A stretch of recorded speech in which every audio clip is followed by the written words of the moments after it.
This is episode 21 of Old Man Yells. It's the first episode I've done in quite a while, and episode 21 in the Bitcoin world is probably of some note and merit. And this one is special. It's a very different take than you'll have seen from any of the other ones. The previous 20 episodes are all monologues. My guess is that will be what happens primarily in the future. But in this case, I have a guest. His name's Jon Atack. Jon is a BitcoinCore developer, and at the beginning of our conversation, I tell you a little bit more about him. But I hope you find this conversation that Jon and I had as interesting and fascinating as I did having it with him. And I think it's a pretty cool way for two people who never met each other before to kind of come together and bond about Bitcoin, and two guys who have come at the ecosystem from two different perspectives, mine from mainly the mining side and his from the code side. And we talk a lot about that intersection, but we also talk a lot about the state of Bitcoin, the state of BitcoinCore, which is his world. And I think you'll find some of this very enlightening. Hello, everybody. This is Bob Burnett. It is March 15th, 2026, and I have the pleasure of being here with Jon Atack. And Jon and I met each other formally about 5 minutes ago. And we've been talking back and forth through Signal and Twitter because we both found ourselves in kind of positions where we're concerned about Bitcoin. We have a lot invested in Bitcoin. And we thought it might be a good time for a BitcoinCore developer and a miner to maybe sit down and have a conversation about kind of where we are. So welcome, Jon. Thanks for coming. Hi, Bob. Thanks for the introduction. Good to be here and happy to meet you and do this together with you. Yeah. So a lot of people may wonder who you are and who I am. So real quick, Jon gave a talk. Was that a month ago or so, Jon, at Plan B conference in El Salvador? I thought it was a very powerful, impactful talk. I believe it was 27 minutes long. Wished it was about 4 times as long, and that's part of the reason that we're here today. I think you wish that too, right? Like there were some things that maybe you didn't get to cover. Oh, I ran out of time to cover a lot of topics at the end, so I just glossed over them. Yeah. But sure. So we'll revisit those, but I will post, by the way, in the link a link to that talk for everybody. So if we don't do a good job filling in some of the blanks, you can refer to that. But Jon's been a BitcoinCore dev since 2019. He's a BIP editor and maintainer. We'll explain what that means in just a second here. Jon, as he said in his talk, he lives on a Bitcoin standard and lives in would it be fair to say, Jon, a relatively rural or more remote area of El Salvador? Fully off grid. Fully off grid. So yes, very my impressive. Own water, my own power. Yes. So we have a sovereign individual, with us today, and I think that's fantastic. Jon also is active with the El Salvadorian government, working with the Ministry of Education, the Ministry of Culture, and the Bitcoin office, I guess promoting Bitcoin and making sure that at least within that country, things are moving the right direction. And I don't have any influence on that, but I help with education. Okay. I teach, basically. Fair enough. Well, I mean, that's having an impact, whether it's one person or on the programs themselves and impacting many people. That's or helping the Ministry of Education slowly work on a curriculum for engineering and Bitcoin in the country. Yeah. And then you also have a Bitcoin Protocol and Research Center, you said, that you're working on. That is a project. It was a project of mine to perhaps do that here in the Citadel. It's on hold for the moment. I'm not sure I may have too much on my plate. Yeah, I think we're going to get into some of that here. And I understand that, I'm 61 years old now, and I've been telling my wife for a long time. I said, I think I'm going to slow down and I'm going to simplify and, blah, blah, blah. But then I wake up the next morning and seem to take on something new. So it never, but I think that that's important. You said you're a Gen Xer, right? So you're a little behind me, but in the Bitcoin community, we're elder statesmen. Um, uh, so, but I think that that's something I learned a long time ago. I tried to retire, John, when I was 35, and I was working for a company called Gateway. I don't know if you know that part of my history, but I Sure. was the chief technical Yeah. officer at Gateway, and I helped take them public, and I did well. And so at the time, I thought I had enough money, right? And I thought, well, I guess this is what I'm supposed to do. And it lasted a little over 60 days, and I was bored to tears. And I actually felt a little lost. Like, what's my purpose in life? Where am I going? What do I have left to live for? I wasn't saying I was suicidal or anything, but like, why am I here? What's the rest of the life supposed to be? Because you can golf and fish and swim and surf or whatever it is you like to do, and then you can go drink pina coladas on the beach or something. But like, what do you really do? And so anyway, I abandoned that, went back to the personal computer industry.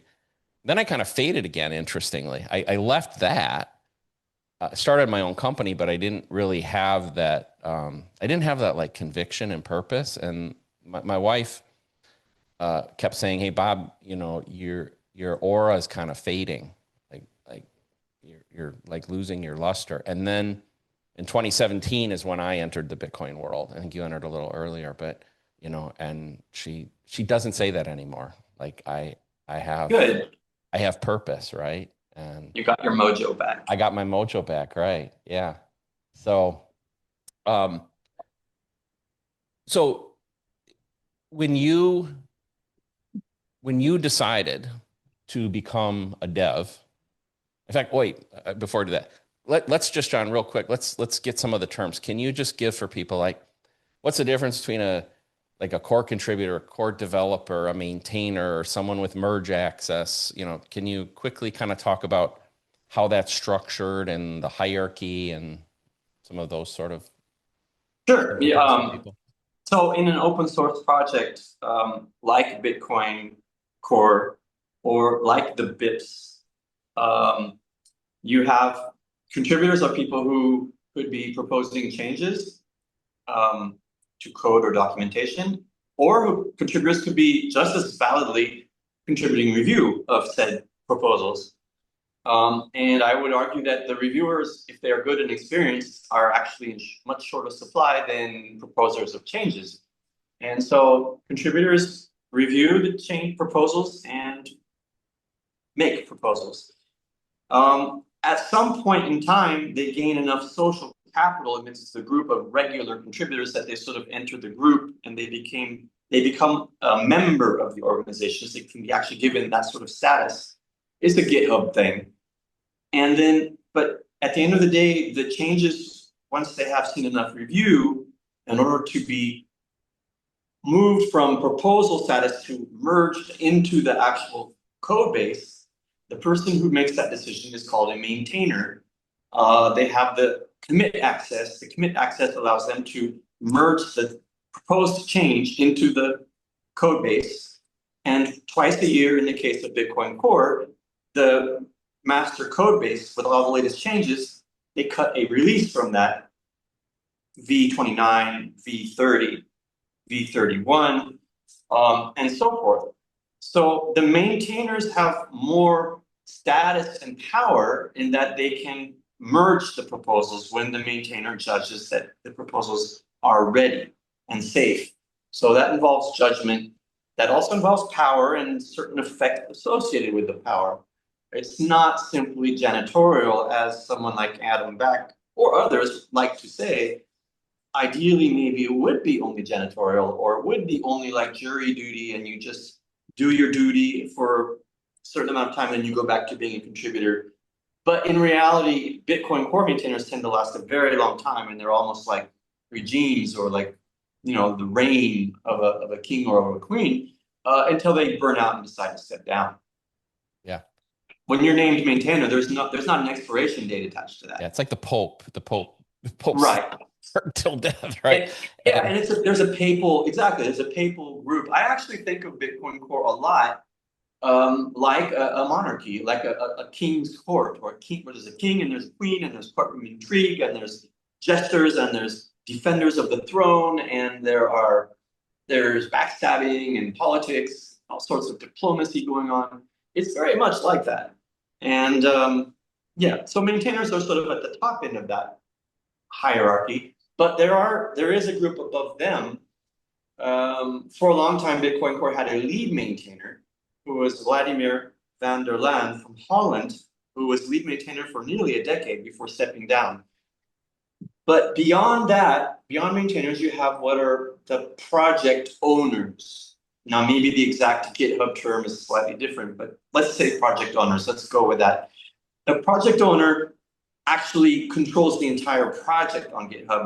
They are the ones who can name maintainers. They are the ones who can ban people, and banning might be maintainer level. Actually, there are different levels of privileges. There's also just intermediate levels, like able to close and open other people's work or assign labels to it. There are various levels of privileges. And the project owner has all of them because they own the project. yep. And in Bitcoin, there are, to my knowledge, 4 of them, 2 very long-term ones since 2011 or 2014, and 2 newer ones since a few years. So 4 at the very top, who do the final top decisions. Then you have the maintainers, which is the papal group, and the maintainers select the next maintainers. The inner circle selects its future members, proposes them in a meeting as if it was only a proposal, but the nomination is actually pretty much done if it comes from the inner circle. I'm not aware of a proposal to name a new maintainer coming from the maintainers that didn't happen. The only one that did not happen was a self-nomination that did not come from within the maintainers themselves. And I think only 1 or 2 maintainers was enough to veto that, more or less, in actual reality. I don't think that's probably as clear as it could be the way I've said that, but yeah. So you have the contributors, you have the maintainers, you have various levels of privileges, and at the very top, you have the project owners. Generally, historically, there have been between 4 and 7 maintainers. I think currently there are 5, I believe. There's a new one who was just named, Sebastian Kang, who is from South Africa. And this is fairly interesting. I actually did a private call with him recently to talk with him about it. And I'm happy that there were 3 Americans in a row from big cities. And so it's a nice change to have someone from another country, another culture, and maybe not based in New York City or London or San Francisco. Yeah. I think that's huge. I actually was not aware of that, Jon, and I think that's really important. I follow these things as closely as anybody does. So yeah. Yeah. I mean, I think it's wonderful that you do track it, and I appreciate you sharing it because I have my concerns about core, and as do many. Yeah, as do many, as right? Do I. Yeah, and yes. and I'm not throwing arrows at individuals. That's not my style, and I don't think it's fruitful. No, we're on Team Bitcoin, I believe, both of us. Yeah, I think we talked about that before. I think I shared that. I genuinely want the best for Bitcoin. You are all in. You've built your citadel, or you're building your citadel. You've obviously dedicated your career to it. I mentioned I'm 61 years old. I can safely say I have 90+% of my net worth tied to Bitcoin and Bitcoin related investments. And I don't have runway left, meaning like if this doesn't work, like we're toast. I'm the Walmart greeter, right? And there's nothing wrong with Walmart greeters, but I don't have a redo in me, right? So right, if Bitcoin were to go to nothing, I would be forced to sell land and property, but that's all the same for me. Yeah, but beyond that, I should say it's not about the money even for me. I have I have 7 grandkids now, and 2 of them were born in the last 6 months. And I look at the world and go, well, they were both born at the end of 2025. And I go, and when I think about their lives, I realize they're going to live into the next century. And I, at least I have a vision for Bitcoin, and I think it's similar to the one a lot of people have, that, we can fix a broken monetary system. We can create a form of money that allows them to save and invest and not get robbed by the system, and a lot of those things, plus, censorship resistance and permissionless and all those sort of things. We don't need to review that today. So I think the best thing I can do is hopefully play a role to help give them that world. And what they do with it, that's up to them. And Bitcoin is very key to that future world, because a central question of the next decade or so might be what is going to be the next world reserve currency. Right. Exactly. It's like the ultimate. Right. Yeah. Right. Question. Yeah. Right. Will the US dollar hang on a little longer? Will it be the digital yuan, the digital euro? Will it be Bitcoin? Yeah. Yeah. Yeah. We don't. Some bricks basket. Yeah.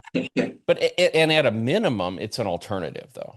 And I, I think that I'm of the mindset, money should never be used as a means of control. It should never be used as a weapon. And I say that both to the individual, but also at the nation state level too. And yet it has always been weaponized. Yeah. And so I'll say something controversial, but I don't think, well, Iran, for instance, is in the center of kind of world events right now. And I don't like bombs dropping in Iran, but I also really have never liked utilizing the monetary system as a weapon against them either. That I think that that's a form of violence too. And it's what happened when Russia invaded Ukraine. Russia. Yeah, of course, Russia is not going to make that mistake again of holding assets that can be seized. Right. And I mentioned to you, you're now kind of all in El Salvador too, but I worked, I don't want to overstate my role in any way, but I very early on, in fact, the day after the announcement in El Salvador, I was in communication with Ambassador Mayorga here in the U.S. and her office, a guy named Marto Choches. Do you know Marto by chance? Shout out to Marto. Okay, I think he's the head counsel of the U.S. Embassy, El Salvadorian Embassy in the U.S. But he and I started communicating, and I went, I think 2 or 3 days after I was in their office doing some Bitcoin education to the El Salvadorians in the U.S. at the embassy, and then they invited me down, and I've been working with them. And I think part of the Bitcoin thrust by a country like El Salvador is it creating true sovereignty for the nation, that they've now put themselves in a position where they have enough Bitcoin, they even have some mining, they have a means where they cannot be isolated by any other country. So if we kick them off, when I say we, I'm saying the West, right? The US and the West kicks them off of the SWIFT system and seizes assets, let's say even, well, they have a mechanism by which they can sell oranges and buy gas, and nobody can really stop that, right? And I think that's the way it should be. And I think ultimately, I wish they had more Bitcoin. I mean, in an ideal world, they would have had enough to not need more loans. Yeah. But I don't know deeply what the situation is, and it's not real clear to me anyway. But yes, if they'd been able to say, IMF, we don't need you at all, go away, that would have been paradise. Certainly. But I'm not here to criticize how the country's run. It's absolutely the safest country I've ever seen. Yeah, it's a phenomenal transformation, and yeah. I just to finish one thought I had though, the reason I'm excited for them is, you and I were actually talking about mining in El Salvador, and I hope that expands. And my advice to them is to expand it. And part of it is, in a weird way, I believe this will probably make some people cringe. I believe every nation state should have some mining, and part of the reason for that is template control. That if they can have some degree of mining, it might be like even 0.1% of worldwide hash rate. If you're a country and you know that you have 0.1%, it means like every week you could produce a block if you needed to. And you could prioritize those transactions. Like I said, if El Salvador needed to sell oranges and buy gas and do this other stuff, they could have a way in this censorship-free network of ensuring their transactions got in a block once a week. Like, and I think that's a really powerful thing. And some people probably hate that. Oh, nation states mining, and creating templates. But I view it as a sovereignty issue for them, or solving that sovereignty issue at the nation state level. I mean, I could be wrong, but I think there are many contradictions here in El Salvador. If you look at it on the face of it, you'd think this economy makes no sense. How does it even work? It doesn't seem possible for it to even function correctly. And so there's probably a lot that's not seen and a lot that is opaque. But the electric grid here has always been, in my experience, very fragile and expensive. They probably want to move to something like geothermal or nuclear, but those both take time. Years, maybe 7, 8 years of high capex on both. And you would think it would be an absolute paradise for solar, and it should be. And I've been investing heavily into solar power for my own off-grid system. Yeah. But it's actually very difficult. I mean, you can get the Chinese stuff very easily at lower prices probably than in the United States, thanks to lower tariffs or lower taxes, better partnership between El Salvador and China, perhaps, than with the US and China. But there was other equipment that I really needed to get for my system that I could not find here at all, and you have to import that yourself. I see. And that importing is a pain point, a real pain point for the moment here in El Salvador. Lack of choice, the market doesn't exist. It would be paradise for solar installation, but the market isn't here yet. The people like me who want to install a really good solar power system, fully off grid, it seems, I'm told left and right that there is nobody. It's just, I'm like the only one, or there's very few of us. And so there's just a whole lot of development ahead of the country that it needs to do. I mean, it's come an extremely long way from where it was, but it started from a place, means that there's a lot of chicken and egg problems of getting the development started. And they have to balance things like encouraging foreign investment, like from people like yourself and myself, versus the demands of the population who are concerned about the rising costs of gentrification and land and so on and so forth. And so many markets, like the solar equipment market, are just not developed. And neighboring countries like Honduras and Guatemala have far more offer and market demand things than here for the moment. Mm-hmm. It doesn't make sense because those countries have higher crime and problems, but this country is coming from a place that was so bad that it's going to take them some time to develop the infrastructure and markets around these things. Yeah. And geothermal and nuclear isn't quick. Well, the good news is, if the infrastructure doesn't come through the government channel, that's one of the things Bitcoin incents. And I founded my company primarily around the philosophy of producing our own energy. So we want to be sovereign as miners, and to me that is. You produce your own energy? I produce my own energy. So we own so we have 3 big ways we do it today. One is we bought and rehabilitated a hydroelectric plant that was defunct in South Carolina. Mm-hmm. We use anaerobic digestion from a gas from a large dairy farm in Indiana. Mm-hmm. And then we are pulling gas off of stranded natural gas wells. So wow. That's incredible.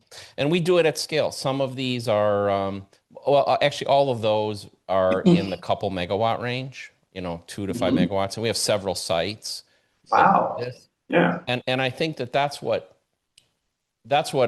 but even at 100 kilowatts, 200 kilowatts, um, you can make and justify a commercial venture of that size. It's not that hard, and and so we, you and I can talk further about like some of the things going on in El Salvador, maybe what we can do, but there's nothing wrong with that. There's nothing wrong with standing up let's say a 200 or 300 kilowatt operation and throwing 20 petahashes or something, onto the network. That's And then, pretty big already. I mean, here in El Salvador, that's if you drive through Honduras, you see huge solar panel farms that are probably sending electricity here and to other countries, exporting. But here there aren't many yet. I don't know if they're coming or I don't follow closely. I'm personally working on it. I would like to start mining, so we'll have to talk about that between yeah, us in yeah. the So we can do future. that. We can do that offline. My mining equipment is So tiny, minuscule at yeah, the moment, but maybe yeah, I can develop that later yeah, on. Yeah. yeah. Well, I want to say one other thing about El Salvador, and then I want to go back to Sebastian and the South African Okay. angle. Um, uh, I um, I spent a lot of my early career, which goes back in the late '80s and the early through the '90s in Asia, and I had the opportunity to spend a lot of time in Taiwan. And one of the things that I saw happen in Taiwan was from, let's say, 91, 92, the country was disorganized. It had lots of corruption. It didn't have the crime, at least the overt crime that maybe El Salvador had a decade ago, but it was kind of a mess. By the end of that decade, it was bordering on a first world country, and became a manufacturing powerhouse. We obviously have TSMC and the chip manufacturing. Um, I was working on computer design, and so we had lots of the number one laptop maker in the world was in Taiwan. They were building LCD monitors and TVs and like all that. It was just phenomenal. And it's rare though, because I've traveled a lot. I think you've traveled a lot too, John. I go to countries like my wife's from the Philippines originally, and I see a country that I love. It's I guess by marriage my second home country, but it just can't get its shit together. It's disorganized. The corruption just perpetuates. But what I saw in El Salvador is something I've seen only in one other place, and that's Taiwan, at least in my experience. And that's one that seems to have crossed the threshold of of this movement, and I see it being more like a Taiwan or Singapore of the future, but coming out of Central America. And so I'm a huge optimist about its future. Then, um, so I think you're making a great bet, building your citadel and putting so many eggs in that basket. I think that was a great move. But I I also think, and it's a good transition. Like I'm very encouraged that you said that the new maintainer, I forgot his last name, Sebastian. Kung, Kung, I believe. Yeah, Sebastian is coming out of South Africa because one of the things I've learned, and I'm sure you do. If I remember, you speak 5 languages. Is that correct, John? Very Yeah. very Um, impressive. Very yeah. impressive.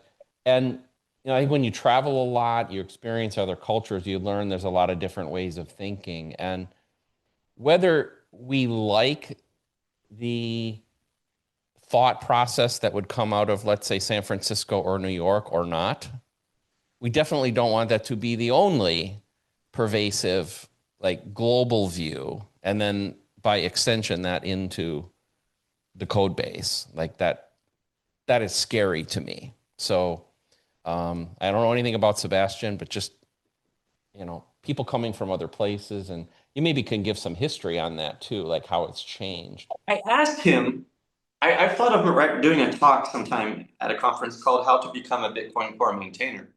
Hmm.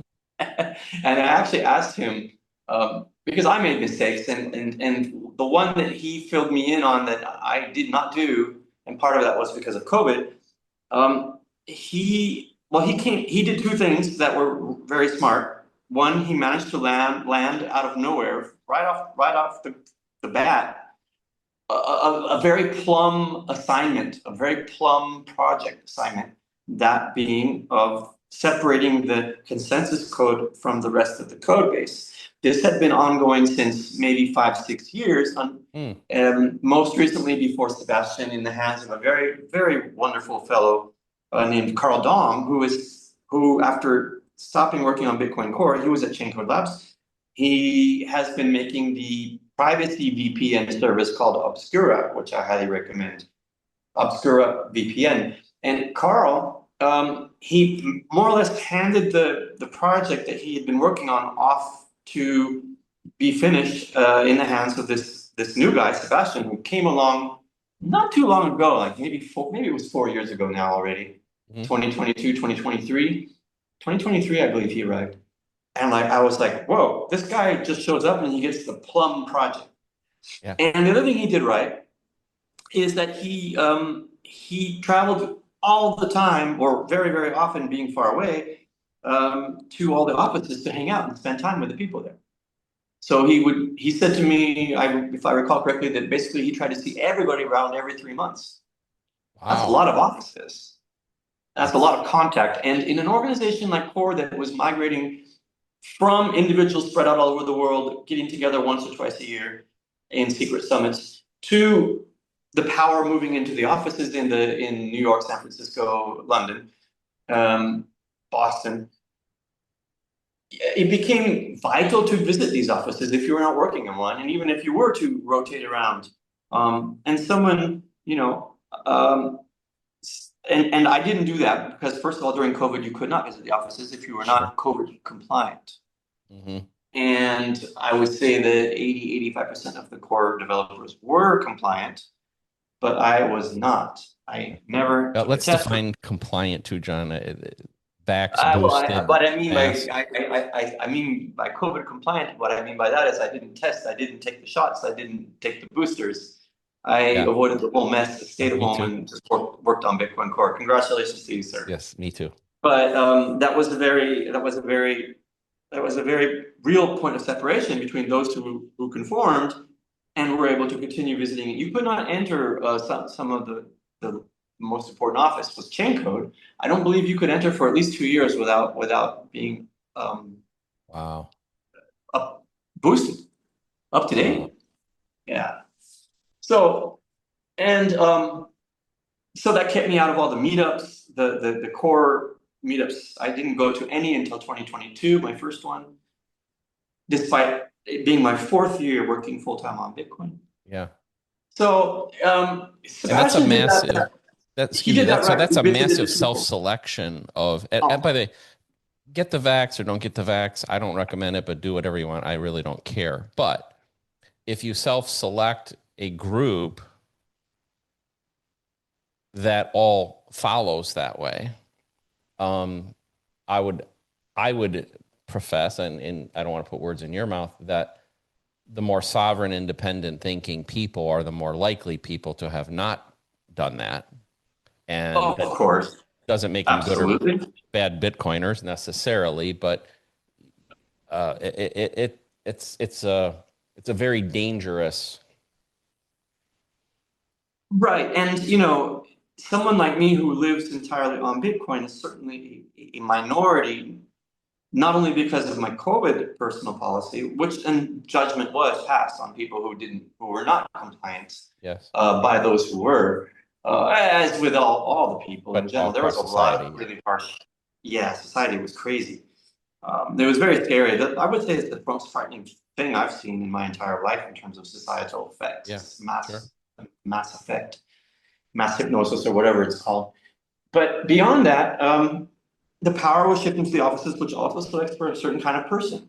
What kind of person is going to be willing to move to Manhattan or Boston or London or San Francisco And for a long time, for several years, the only game in town really was Manhattan, and then there was a large office at Square Crypto, Spiral.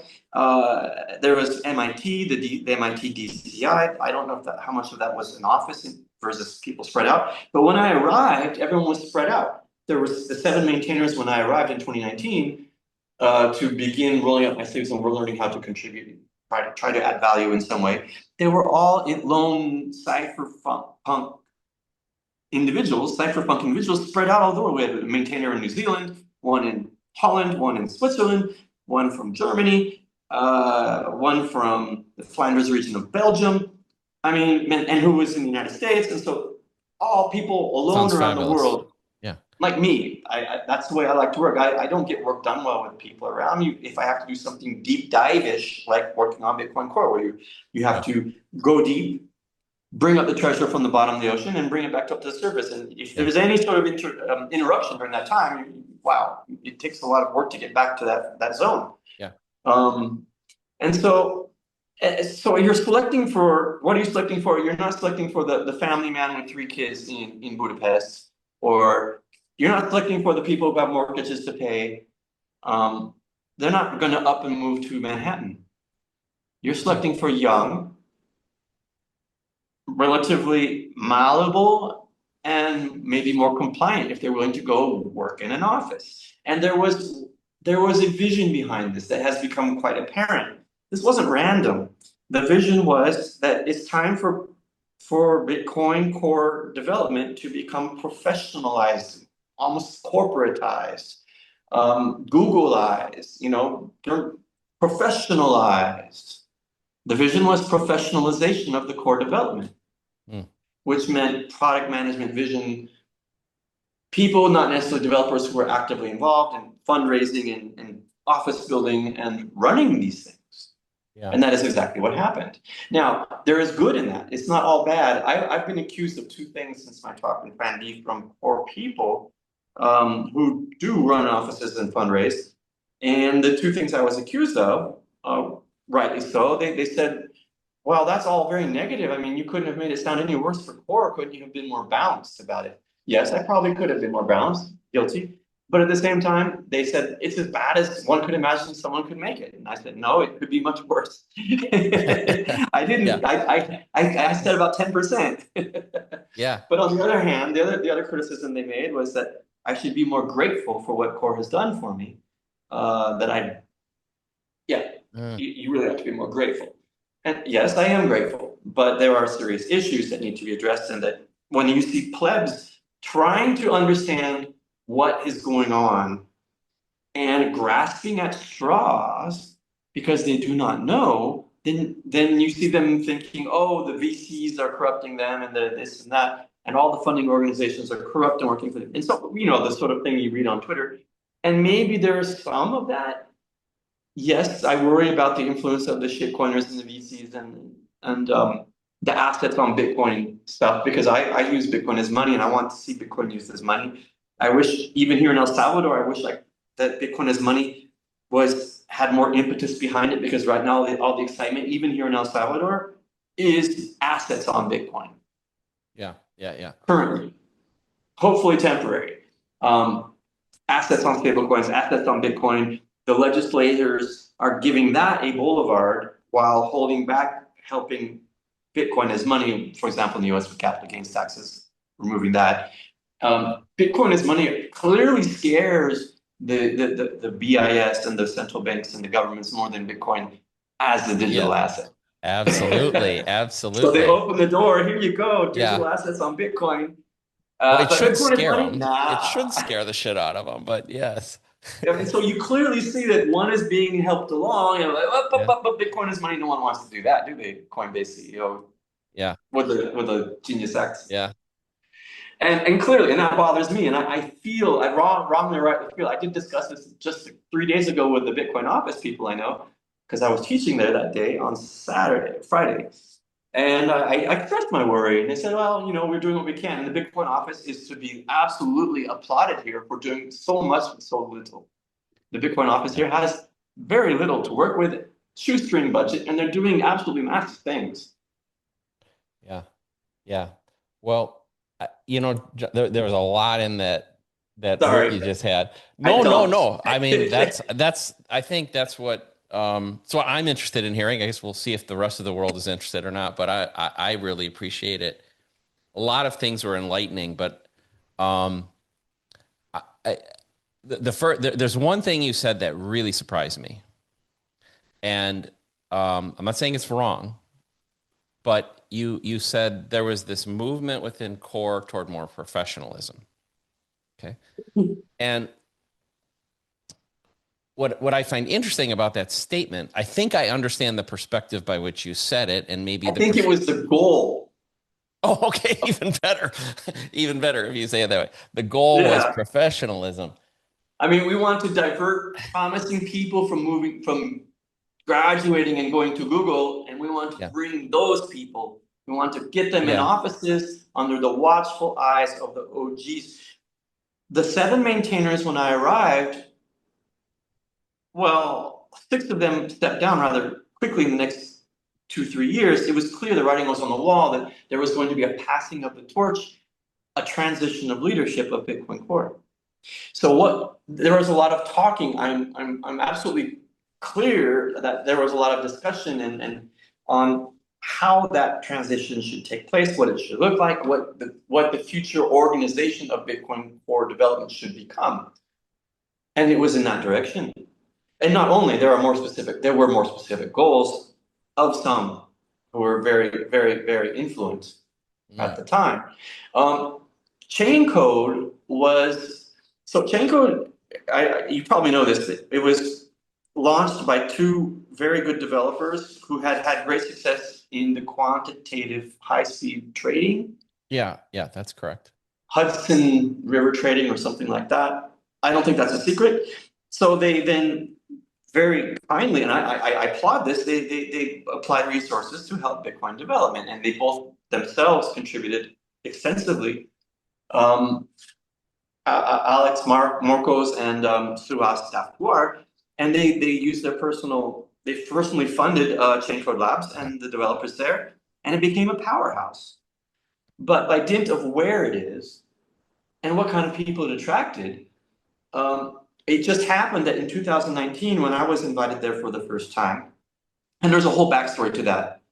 So yeah, maybe I should give the backstory to how I ended up being invited to Chaincode Labs. So, but the people who were the top developer dog in the house was Matt Corallo, and Matt had hired a very ambitious newer developer in 2017. I believe it was Matt. Maybe it was not Matt himself. Named Jon Newberry. mm-hmm. And then Newberry, if I understand correctly, I could be wrong, hired or helped hire the manager of special projects at Chaincode Labs, Adam Jonas, who prefers to be referred to as Jonas. So Jonas was the co-organizer hired to help Jon Newberry create the very ambitious summer residency program at Chaincode Labs in 2019. And Chaincode had been preparing a very good residency program as a developer education pipeline to bring new developer talent into Bitcoin Core. They had been doing this at least once already before, because Jon Newberry was a product of one such seminar or development program run at Chaincode Labs, as was also another OG developer, James O'Byrne, who you may have heard of. I know James. James I know was of the James. standout. Huh? I just say I know of James. I do not know him Yes, he's personally, a but yes. great guy. Yep. Yeah, so James, Jon Newberry. They were brought in via the Chaincode Labs developer pipeline, and to its credit, that was the pipeline. That was the way. That's how I began as well. But then you do have a single point of failure in that if you control the politics of that one pipeline, you can have massive impact on the future of the organization. Yep. And that is what happened. Yeah.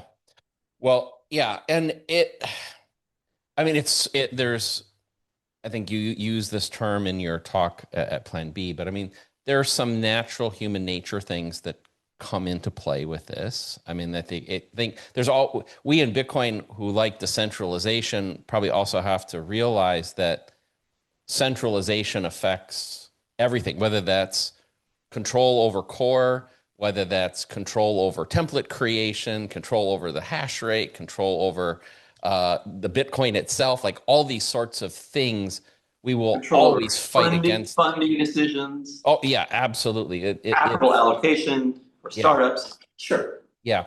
But the most important thing I think we have as, I like to say, as citizens of Bitcoin, is we have to be aware of this. We have to call out and make visible when these forces start to get too strong and create some momentum back against it. And I think one of the things, like we talk about, I talked about me being an older guy. Like as my grandkids get older, I've got a couple of my children actually involved in the business too. But that's one of those things is like, hey, I won't be here someday, but It's you're a gonna real have. blessing to have grandkids. Congratulations. Yeah, thank you. It is a blessing.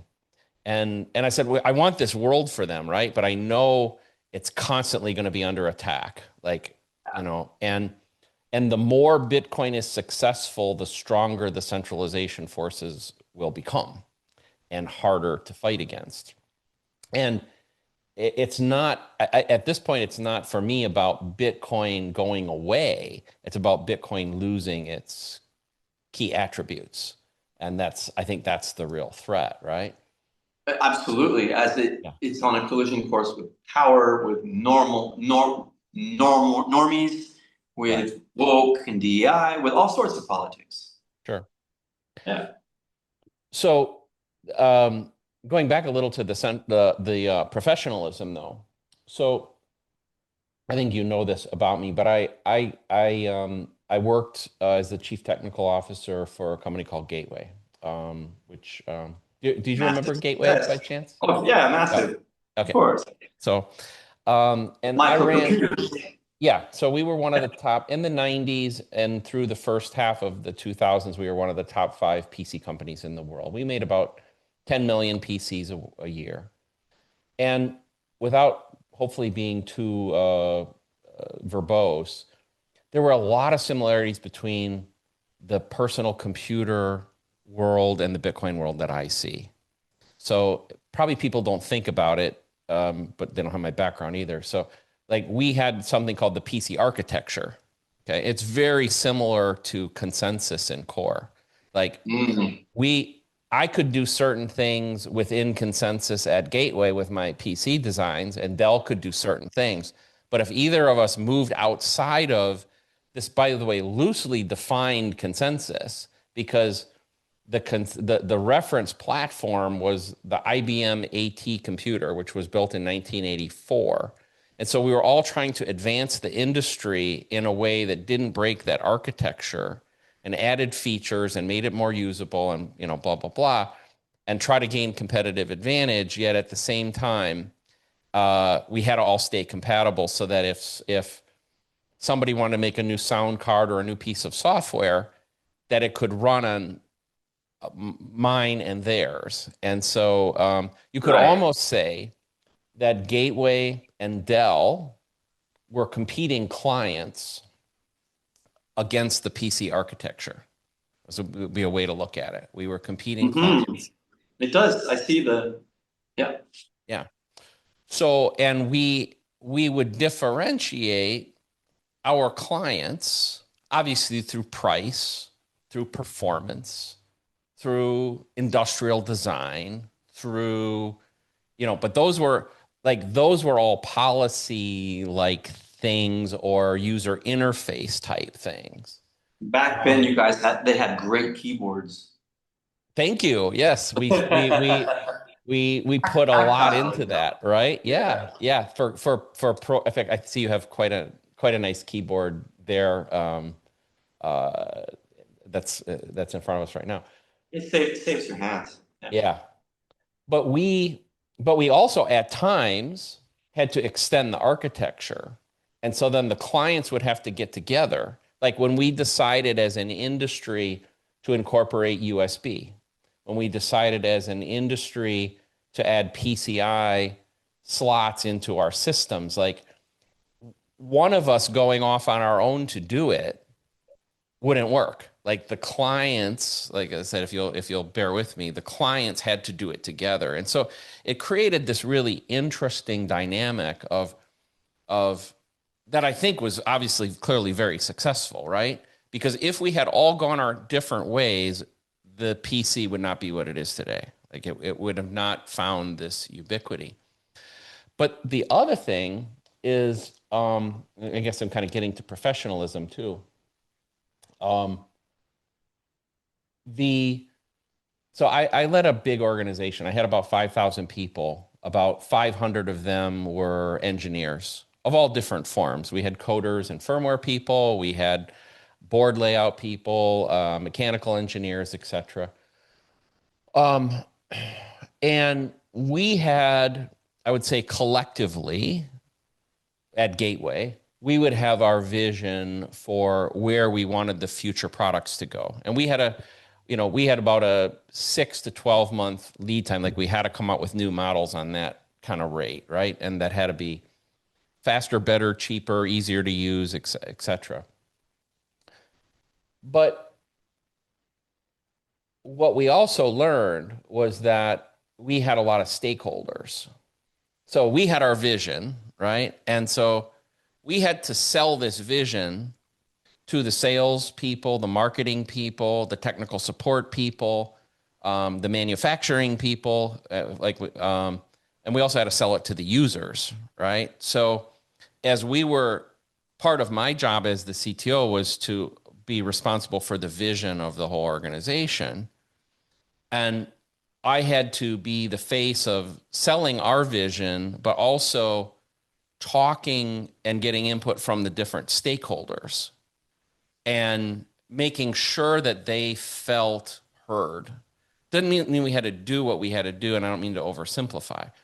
But if we went to a big customer like Ford, let's say, Ford was a big customer, the Ford Motor Company was a big customer at Gateway, and by tens of thousands a year. If I said, well, we want to do X, Y, and Z, this is where we're going, do you like that? And they might say, well, we really want you to add this or add that or, do whatever. Well, if I didn't do what they asked, I had to really go back to them and say, hey, we're not going that way. Here's why.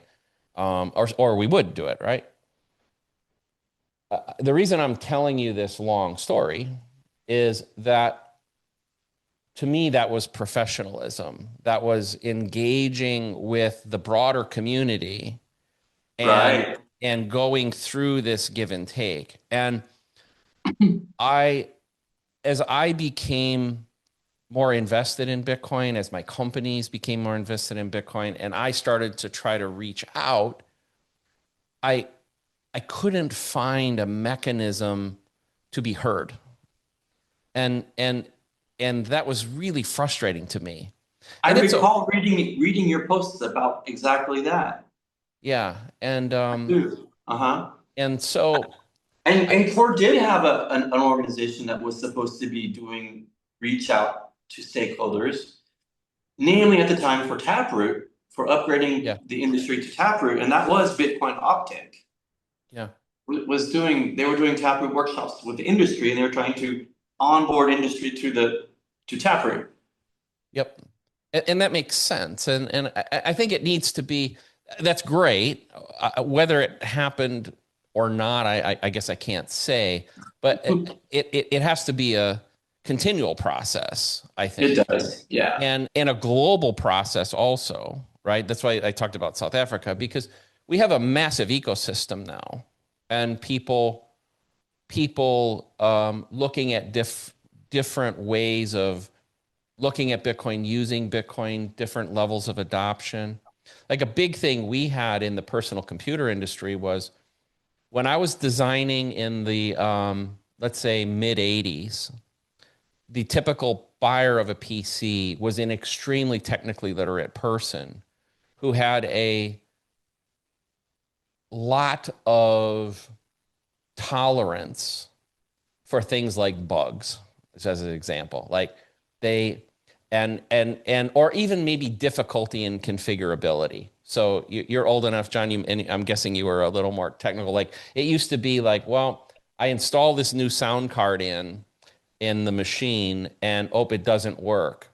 And so, oh, I have a jumper on a board, and I have to go onto the board and change the DMA channel or the interrupt or something like that to Mhm. make it work.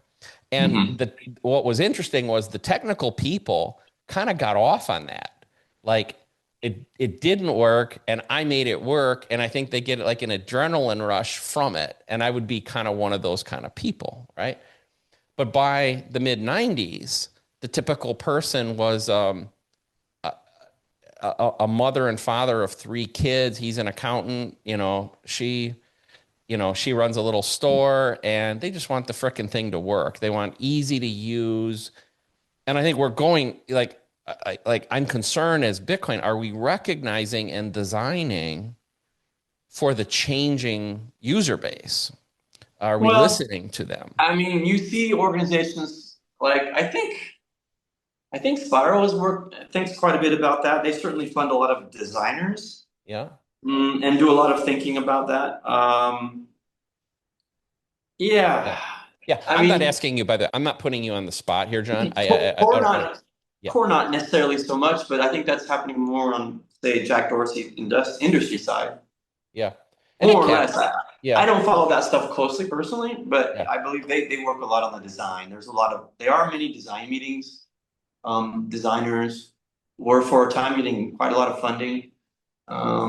Yeah, it's not my space, but I think there's a lot of Yeah. effort happening on Yeah. I don't want to stress that one too much. And I was that. not trying to put you on the spot by that in any way. No, that's all The good. point I'm trying to make is I think that professionalism really means there's a lot of outreach, there's a lot of um, education, there's a lot of, and I'll say one other thing. You don't even have to comment on it. The one that probably upset me the most was as V30 was coming together. It's probably when I reached out the hardest, and I did You it did, both. you did. I read you, and Yeah, I'm thank happy you. to talk about that and comment on And it. But yeah. and I'll just back up for a little bit. One of the things I was seeing was a lot of justification for the direction of V30 was around miners, Mhm. protecting small miners, compact block relay, um, like From these minor minor centralization, centralization, like these sort of things. And uh-huh. my, With direct order right. sending of transactions. Yeah. And, Mhm. and my biggest criticism would be, um, I was not, this is not about me personally so much, but I went out and said, well, hey, I'm a miner. I'm a small to medium sized commercial miner. I think I'm who you're trying to protect. I would love to talk with you. And I did that personally, by the way. I made personal invites to fly to see people, to Mhm. or no, find out I'm in the same city as people and say, hey, would you like to have coffee? I'll buy you dinner, whatever. And crickets, like nothing. And then when I talked to, Really. yeah, and then when I talked to other miners, I have a lot of friends, obviously, that are in this space who are not the pubcos, by the way, not the big miners, the small miners. And I do not know of a single one that's ever spoken to someone from Corb and asked their opinion about whether or not what's being worked on is something they agree with. And Gotcha. and Mhm. so to me, that's a big red flag. Well, there's a social process, and it's a little bit clicky of these.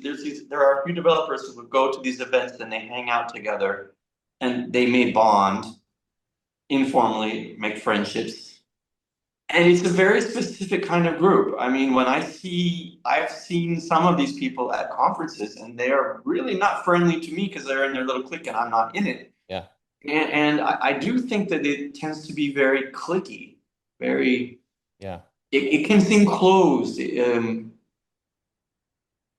almost yeah, haughty or condescending, and that those aren't things that I value and share and want to do, like dunking yeah, on people and being haughty and condescending from my little tower, casting shade on the little people and contradicting yeah, the things I said before on Twitter, now saying the opposite, and of course we never did it. I'm not keen on that. I think that there are two things at work here. There is the behavior around the change that caused resentment and problems.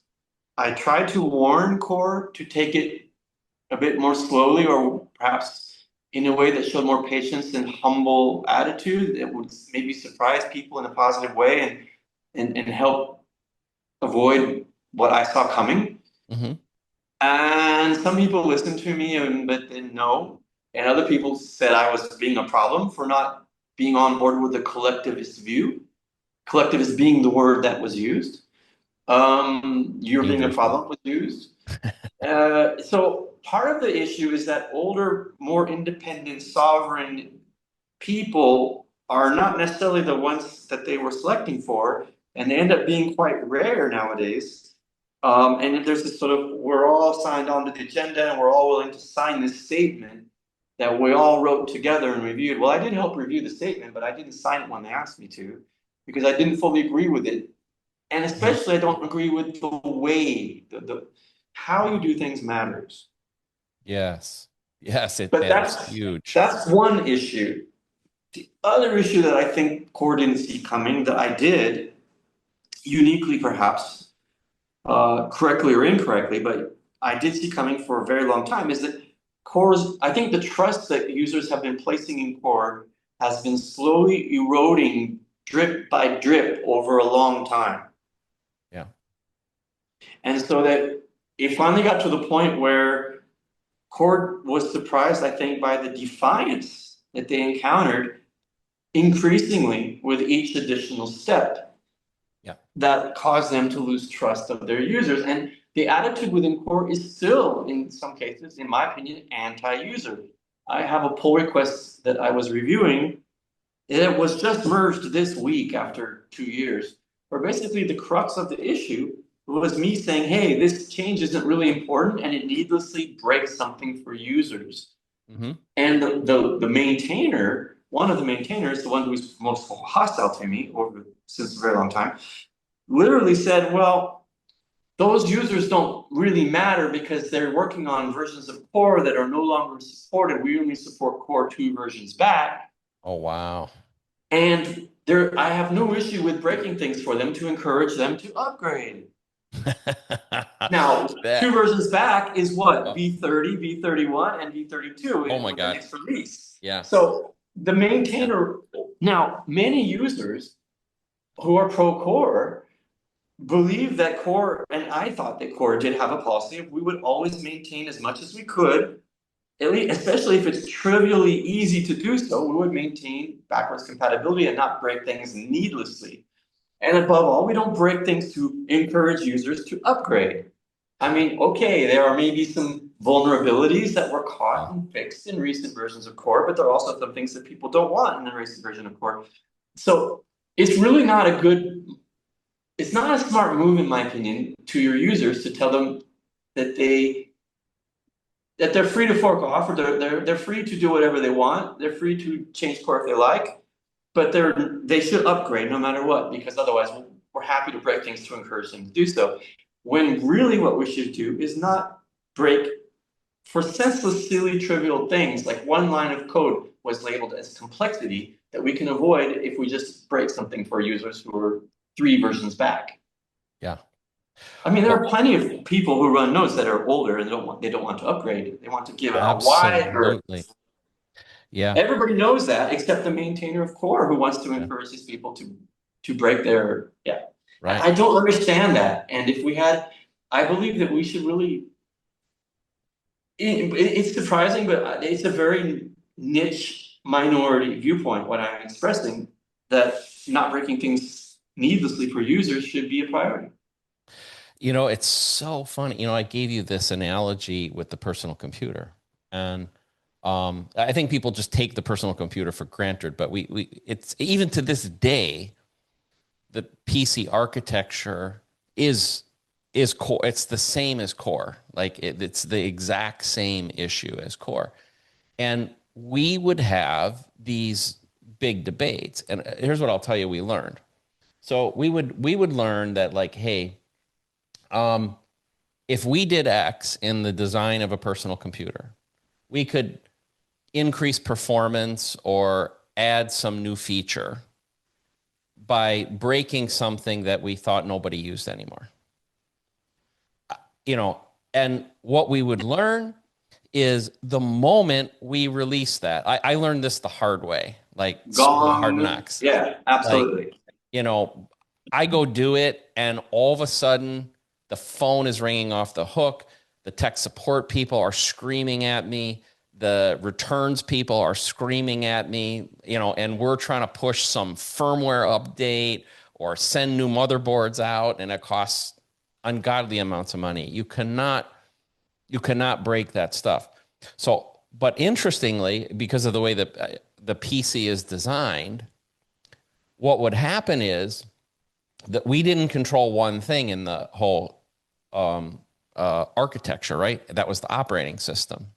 So you know who could do what you just said? Microsoft. Microsoft, and this should scare the shit out of anybody in core because I'm pretty sure there are not a lot of Microsoft fans within the core. But No, we're lacking Windows developers. yeah, the the the the behavior is identical to what Microsoft would do. Microsoft would just say, "Hey, we're coming out with version 3.1.4, whatever that was of Windows, and by the way, we no longer support all these pieces of software from the past and blah blah blah." But they didn't take the support calls, we did. It was the gateway so we were the buffer, and we would have to come up with the workarounds. But it's a very much, you used monarchy, we used the papacy before. Well, Microsoft is the software equivalent of that, and it's scary that we're talking about attributes that mimic that. Well, and you have core contributors who have actually very little experience beyond working on Bitcoin Core. Yeah. I mean, some of them have only that is, and they are very good and very talented and very intelligent. I'm sure, yeah. But it's actually almost not seen as a good thing to bring in a seasoned person who maybe has worked on enterprise and for multinationals and who's maybe 40 years old with kids and mortgage and so on. That's not what they have been selecting for. Yeah. They were selecting Well, for the young people willing to work in the office in the Manhattan skyscraper. yeah. Well, And so you're going to get people who are straight out of college yeah. or who haven't worked Well, for others. Yeah. yeah. And it's not that It's they're not incompetent, but they maybe are a little short on well, life experience.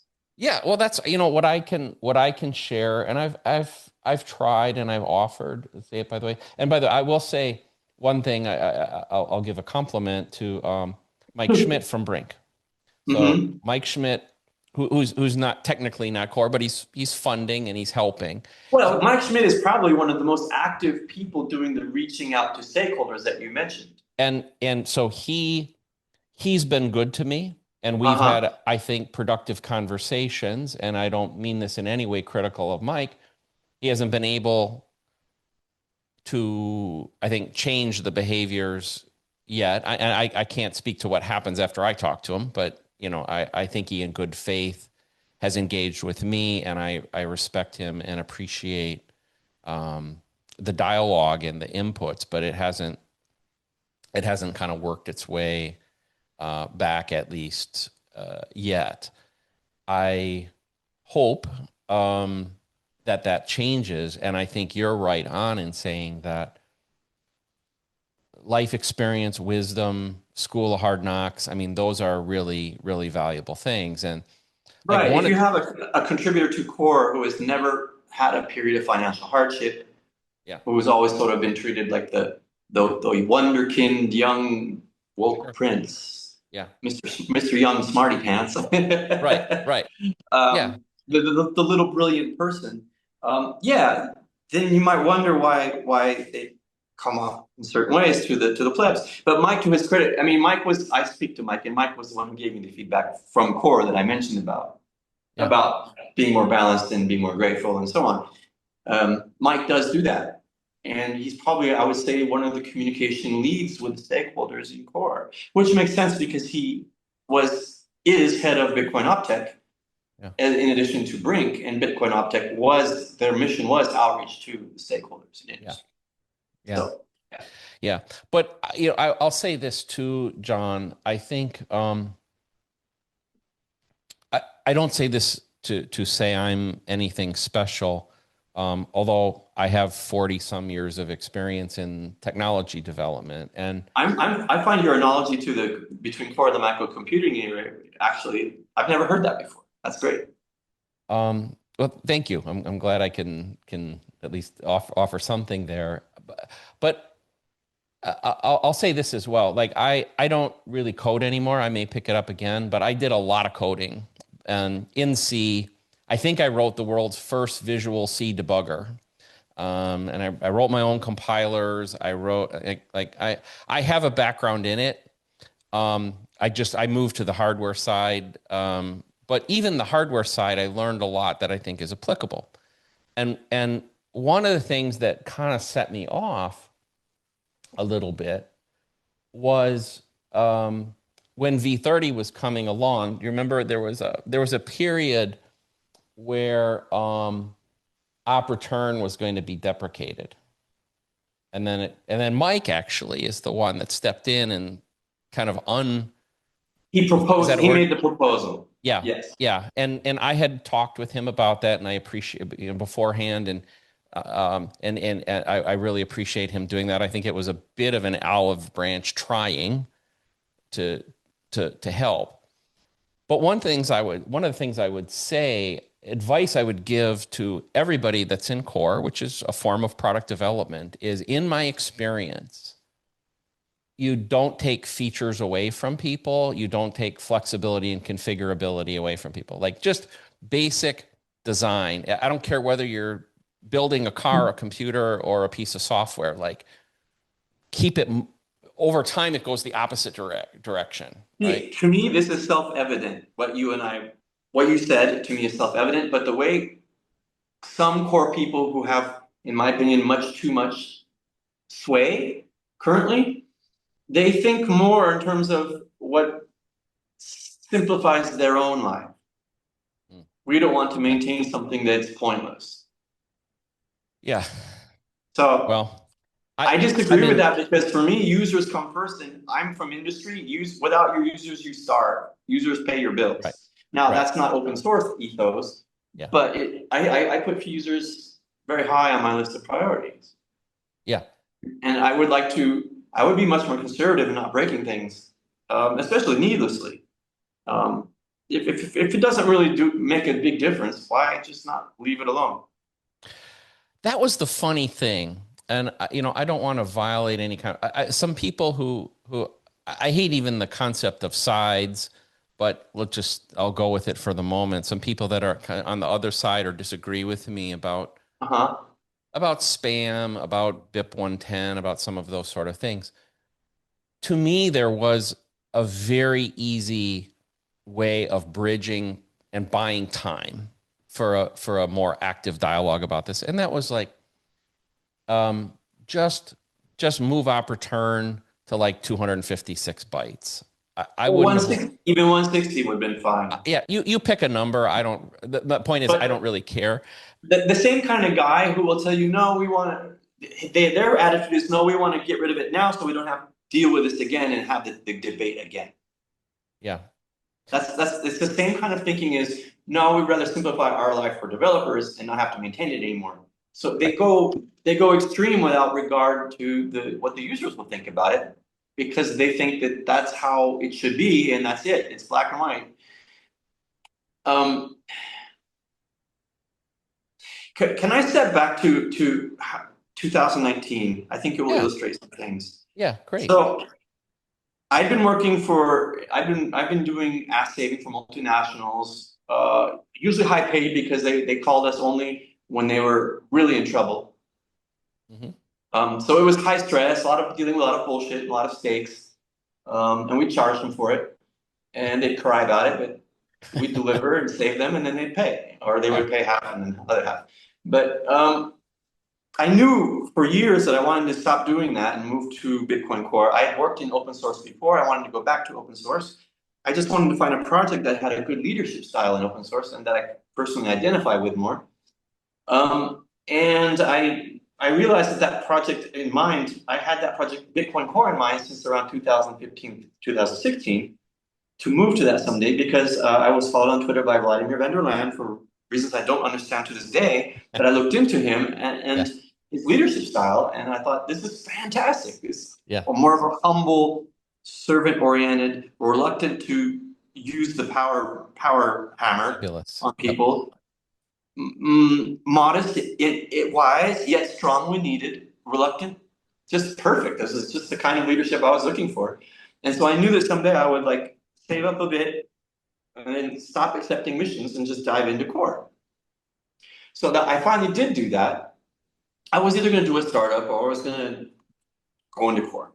And so I decided to go into core when I applied to Chain Code Labs summer residency right before the deadline in February 2019. I applied.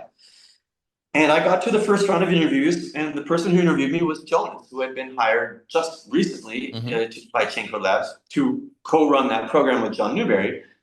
Jonas was then head of special programs or head of special events. Now Jonas is the CEO at Chain Code Labs. And so Jonas interviewed me, and within the first 3 minutes, he pretty much told me in so many words that they would not be moving forward with my application, despite my extensive experience, because they were looking for long-term contributor material, and I wasn't it. I didn't fit the criteria that they were looking for. Do you know, because you're older, because you're... I think it was that. Yeah, I think that, well, I was... well, I'll tell you what happened. So that stopped there, but Jonas' suggestion was, look, if you want to continue moving forward with your goals, his suggestion was to roll up my sleeves and start showing some proof of work on BitcoinCore in any way I could. Maybe get a few commits in. I don't like the way that's said, but that was literally what was suggested. Get a few commits in my name. Commits being changes in my name into the core code base. And maybe make myself a little bit known in the space by doing some podcasts or things like that. And then, okay. That bummed me out for about a week. And then one day I said, screw it. I rolled up my sleeves, had my morning coffee, and I'm going to start working on core. I don't care if Chain Code doesn't believe in me. Awesome. And I started reviewing on core. I understood that the best way I could add value was not to try to make changes, but to review the others' proposals, because that's always perennially needed in the open source projects I had already worked on. What we were lacking was more reviewers than we were people wanting to propose things. Yes. People willing to read code and not just write code. Yeah. So I will say, I just entered it. In any organization, development organization, the people that perform that function, the people that do the testing, those are disciplines that are highly valuable and should not ever be thought of less than the designer or developer. Like, and if anything, the experienced reviewer is the senior person. Yes. Because you can 10x, you can multiply your leverage by reviewing 5 pull requests rather than working on 1. Yes, exactly. Right. Giving a nudge here, a nudge there, a fix there, a twist there. So that was my goal. Only about 2 or 3 weeks later, Chain Code Labs called me or contacted me, set up a call. They said, do you want to have a call with John Newberry? And I said, sure. And they said, John said, hey, we see that you're active. We see that you're trying to move things forward, and it's great. And he encouraged me basically with that call. And I said, okay. He encouraged me to be a lot more ambitious. Okay, fine. But I was on my own. And so I just continued doing that. March, April, end of May, I already had a few commits. I had a lot of reviews. I was basically working several hours a day on BitcoinCore. It was my main thing. And they called me up again. During this time, they had, of course, rejected my candidature. They had been holding preparation meetings with the residents that they had selected. I didn't know who they were at the time. They'd been preparing them and moving them forward and motivating them and prepping them for the move to New York, where they would be paid $8,500 a month to work on Bitcoin, paid, lodged, travel, everything covered Nice. in Manhattan in the office. Yeah, it was a fabulous program. They only never did Yeah. it once. It was very ambitious. After that, it was always online. They never did it again. So end of May, I'm working, and they gave me another call, and they were like, we'd like to invite you to come. And right about that damn time, so one of my motivations was moving to BitcoinCore was I saw the woke coming into the multinational corporations and the people who are managing our projects and making catastrophic mistakes with the software subcontracting. And that's why they call us to save their ass. And it was just getting more and more, just generally more woke, and also in the community of the language I was working in. I was working a lot with Ruby and Ruby on Rails, and Ruby in the United States was becoming a very woke thing. Yeah. Ruby Europe was more enterprise corporate. I was in Europe, but the influence coming from the States was very woke. And I saw this infecting open source. And then there was the election of Trump versus Hillary Clinton in 2016. And it just was absolutely incredible the amount of nonsense around that election and basically around all the open source colleagues. It was like, if you don't prove and openly say that you're supporting Hillary Clinton against this evil Trump, we don't want you on our project. Go away. Sure. You're a bad person, and so on and so on. And I thought this whole time I'm thinking, gosh, Bitcoin, it sounds good. My background was assembly language. It was with super low level programming.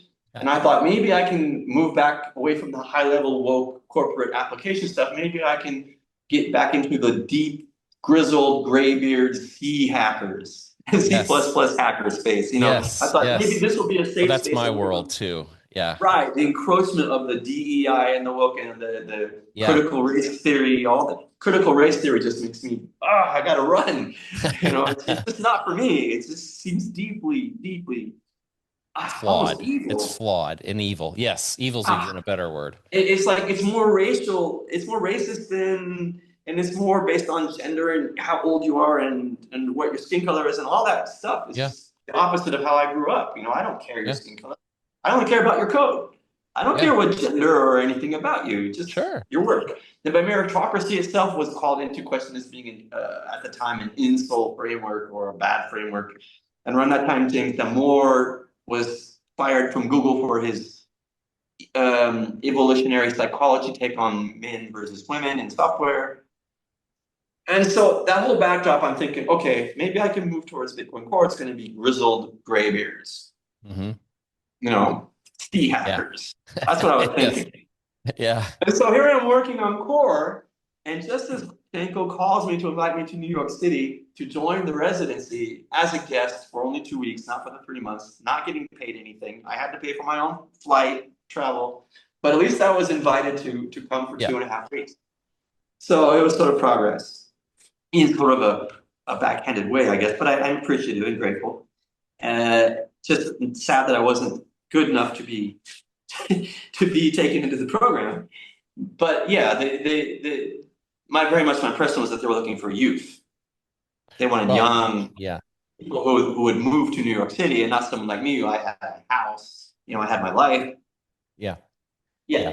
So I didn't fit the. Clearly you said something there I don't think you meant facetiously, which was you weren't good enough. Like I think now you were more than good enough. Yeah. You were more than by the time I got to New York, I had more commits in BitcoinCore than the whole rest of the cohort combined. Wow. Now, commits, yes, they are not the end-all be-all metric. It is a very flawed metric, and in fact, my emphasis was not commits, it was doing review. And it has always been doing review. And even though I had quite a lot of commits the first 2 years, enough to become number 10 all time, and the most commits of any non-maintainer in Core, apart from John Newberry, who was mentoring me back then at the time, who was extremely prolific as well for about 4 or 5 years. But that was not my focus. My focus was on reviewing other people's work. Yeah. And I'm thinking that's how I add value. And then if I see something during my review, maybe I'll fix it. And that's what I was doing. Yeah. Great. It's a very productive way to go about it.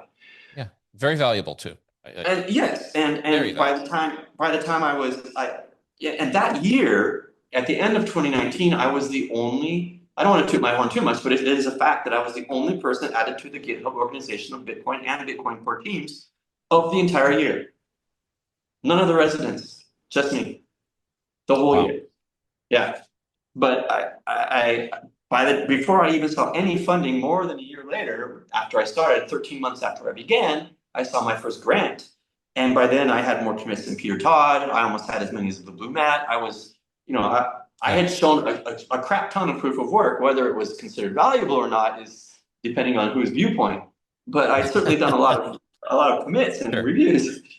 And more commits than the entire rest of the residency who had been accepted combined at all stages of that year. So I was just working and showing proof of work as best I could. And no one can take that away from me because it's on the record. But just as I was getting the phone call to come to New York, God damn it, Corallo comes out. And at the time, you have to understand, Matt Corallo was the top dog developer at Chaincode Labs. He was the star. Yep. And even though he's in San Francisco since probably 4 or 5 years now already, he still comes back, and I think Chaincode Labs is like a second home to him. He's got a space there in the office. Probably, yeah. You see him doing podcasts from the Chaincode Labs special chair, unless they have the same one in San Francisco. I don't know. Yeah. I've never been invited to the Spiral office in San Francisco, despite being supported, thankfully, by Spiral for 4 years. But Matt was the top dog, and just at that time, as I was invited to come join them, he starts tweeting again about the need for DEI and diversity. Mm-hmm. Yeah. So it's very funny to see him tweeting today, doing pretty fancy dance moves to tweet so strongly that we must do DEI, and then they did do DEI, and the record shows that, and we can come back to that if we need to, and then to come out and say, oh, at no point did we ever engage in DEI. That's a pretty fancy dancing. Yeah. Smarty pants. Yeah, and I should point out, I will post in the links here a thread that kind of documents some of this, but it's very enlightening. Well, Hodlonaut, to his credit, yeah. is going out and asking. He's getting the receipts, getting the links. He's putting together the historical record, but he is also, if I understand correctly, he's asking people. He's giving people a right to respond. Yeah, that's great. So he's sending questions out to people, saying, "Okay, you and you, you're in this thread. You have a right to respond." Yep. We'll see if they do. We will see if they do. Yeah. Yeah. Well, and I'm included in a couple of those myself. As am I. So, and I have no problem with anything that was said there, or there. I think I was actually more the subject of some of the, like in my case, the vitriol, you're not welcome. It was basically the you're not welcome here, and that was part of the whole thing. It's like, hey, I'm reaching out in good faith. I'm trying to be helpful, and your team Bitcoin. You're not coming in as team. And I hope, again, it's just like, I don't want to toot my own horn, but I've done some things I don't think anybody else has done in the Bitcoin community, and just like we're talking about with the PC, and I have some perspective. Well, you expressed yourself. You expressed yourself very well in the communication I've seen you do. And yeah. And so just to be basically said, well, until you write some code, till you do some commits or you do something, then we're not listening to you. Like that's essentially what I was told. Yes, and that's how they operate. You have to build social capital by contribution over time in that project, or they don't really. Yeah. Now, I disagree with that. I think that users raising issues are always worth listening to. Yeah. And I find it very surprising. But these are people who make decisions over lunch in a Manhattan skyscraper, in real life, that's probably what's really happening. And so, yeah. And they have the technical reasons make sense. They are valid. I'm not saying they're technically incorrect, but it's not the whole picture. Yeah. Well, from my perspective, I think occasionally they are technically incorrect, or I would say, Can be questioned. excuse me? Can be questioned. Yeah, can be questioned. Like for instance, with V30, John, one of the issues that I had, especially with the way the whole Opportun thing came, and I try to steelman the perspective of Core that Core was taking. It was, well, um, we don't like spam either, but it's kind of going to happen anyway. The filters haven't worked.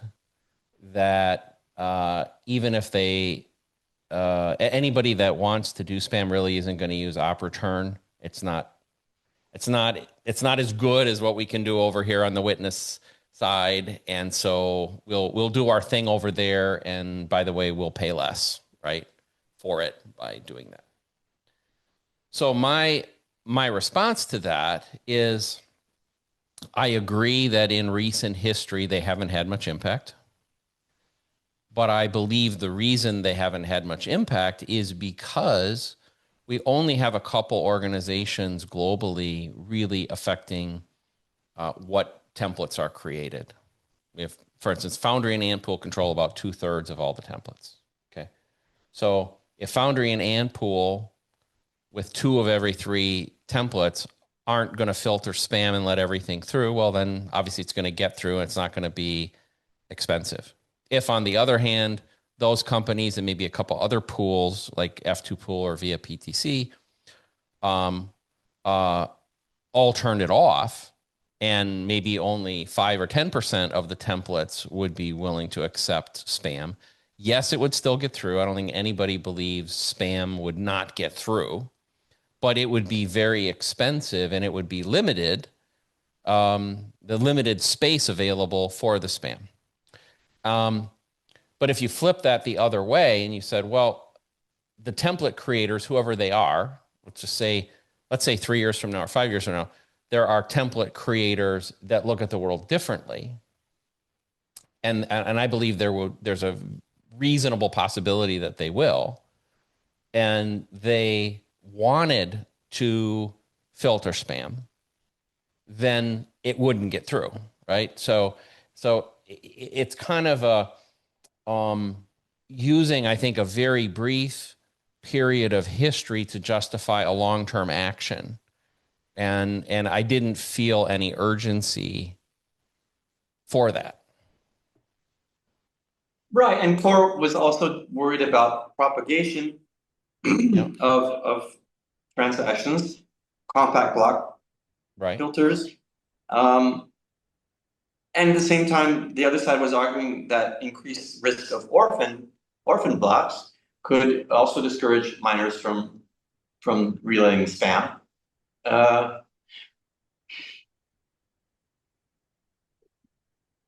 Personally, I understand Core's arguments. I have a personal difficulty with labeling filters now as censorship. That seems to me like moving goalposts that were all for a long time in place, and now all of a sudden it's censorship.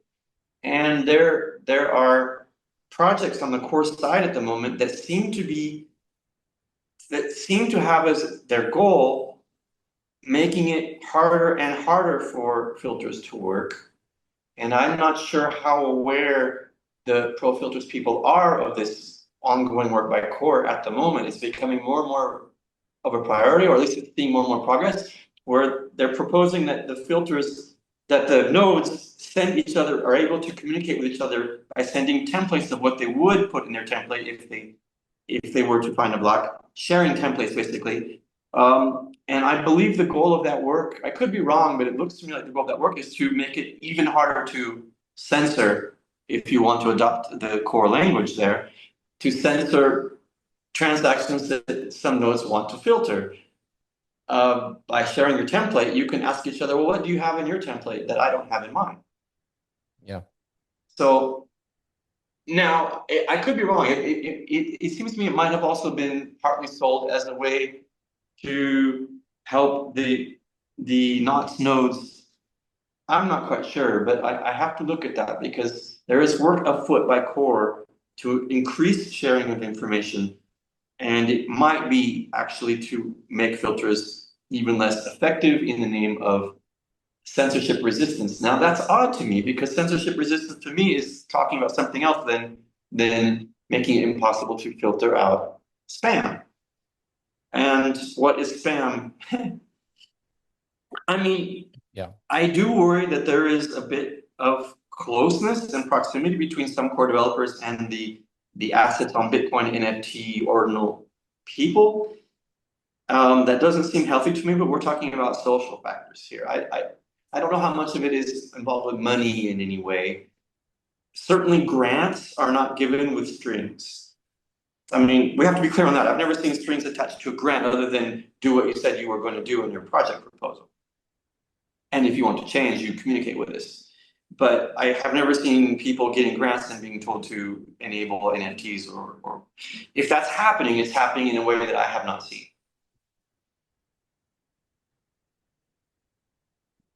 Yeah. Do you, Jon? So a couple things. One, you I think correctly pointed out that the additional component of I think the change that was made in V30 was to worry about the orphaning of blocks, also making sure. No, I think that was an argument by the Knots people that spam could be costly for miners if they had an increased risk of their block being orphaned. Okay. Yeah, fair enough. I actually was going the compact block relay, which I think Right. is, Yes. I mean, sorry. Yeah, I misspoke. But that compact indeed. block relay, which I studied, and I agree. I have nothing against compact block relay. And I think, but I believe it's a very minor benefit. Like not of as much concern as spam. Now, I right. agree that spam is a problem. Yeah. I was extremely demotivated and disheartened by the spam wave of that the ordinals introduced 3 years ago and the fee rate spikes we faced. Right. I found that nothing has demotivated me perhaps more than that, apart from the DEI and the favoritism and double standard stuff I saw. But the spam really, I do believe that most core developers do not like spam. I believe most of them dislike it. I believe that to be true.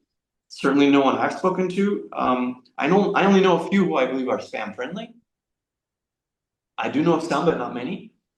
But generally, for instance, with the ordinals BIP, there are 6 BIP editors. Yeah. There were plenty of people to have extensive discussions on that ordinals BIP draft. Yeah. I personally think that Casey was being quite political in seeking a BIP for ordinals. It was almost looking for, he was stirring the pot. Yeah. In my opinion. And cleverly, he was cleverly stirring the pot. Because that sort of thing in sows division. Oh, absolutely. Absolutely. And well, obviously not of any benefit to Bitcoin apart from additional maybe fees generated. Oh, yeah. Well, I think that's a really interesting thing because I think like as a miner, okay, gosh, there's so much in my head right now. So one is would spam I'm a miner, right? I make my money. Like what I like to say is, I'll give you my perspective about mining. So what is it that I do? What is it I do as a miner? My belief is what I do is I produce block space. That's how I look at my business. I don't produce Bitcoin. I get paid Bitcoin. My job is to produce block space. And so I have certain, I think, responsibilities to the Bitcoin community to produce quality block space. And I also believe I have certain rights also to produce only that which I believe in. So. And what incentivizes you is to increase the value of your Bitcoin by serving Bitcoin. Correct. And so I am long term. I am a low time preference miner. Okay. And I believe a lot of miners, especially in the small to mid size, are low time preference people. Okay. They're or companies. I believe that the big miners are high time preference. Higher. Yeah. And because they're public. They're public. Because they're public companies, right. They get measured every 90 days. Yes. And by the way, they've all been bleeding massive amounts of money. They've struggled to be successful, and very bloated organizations, high overhead. So there's the urgency to maximize the fees per block is tremendous, right? From their perspective. And I would say the pools serve them. The biggest customers or participants of the big pools are the big mining companies, right? So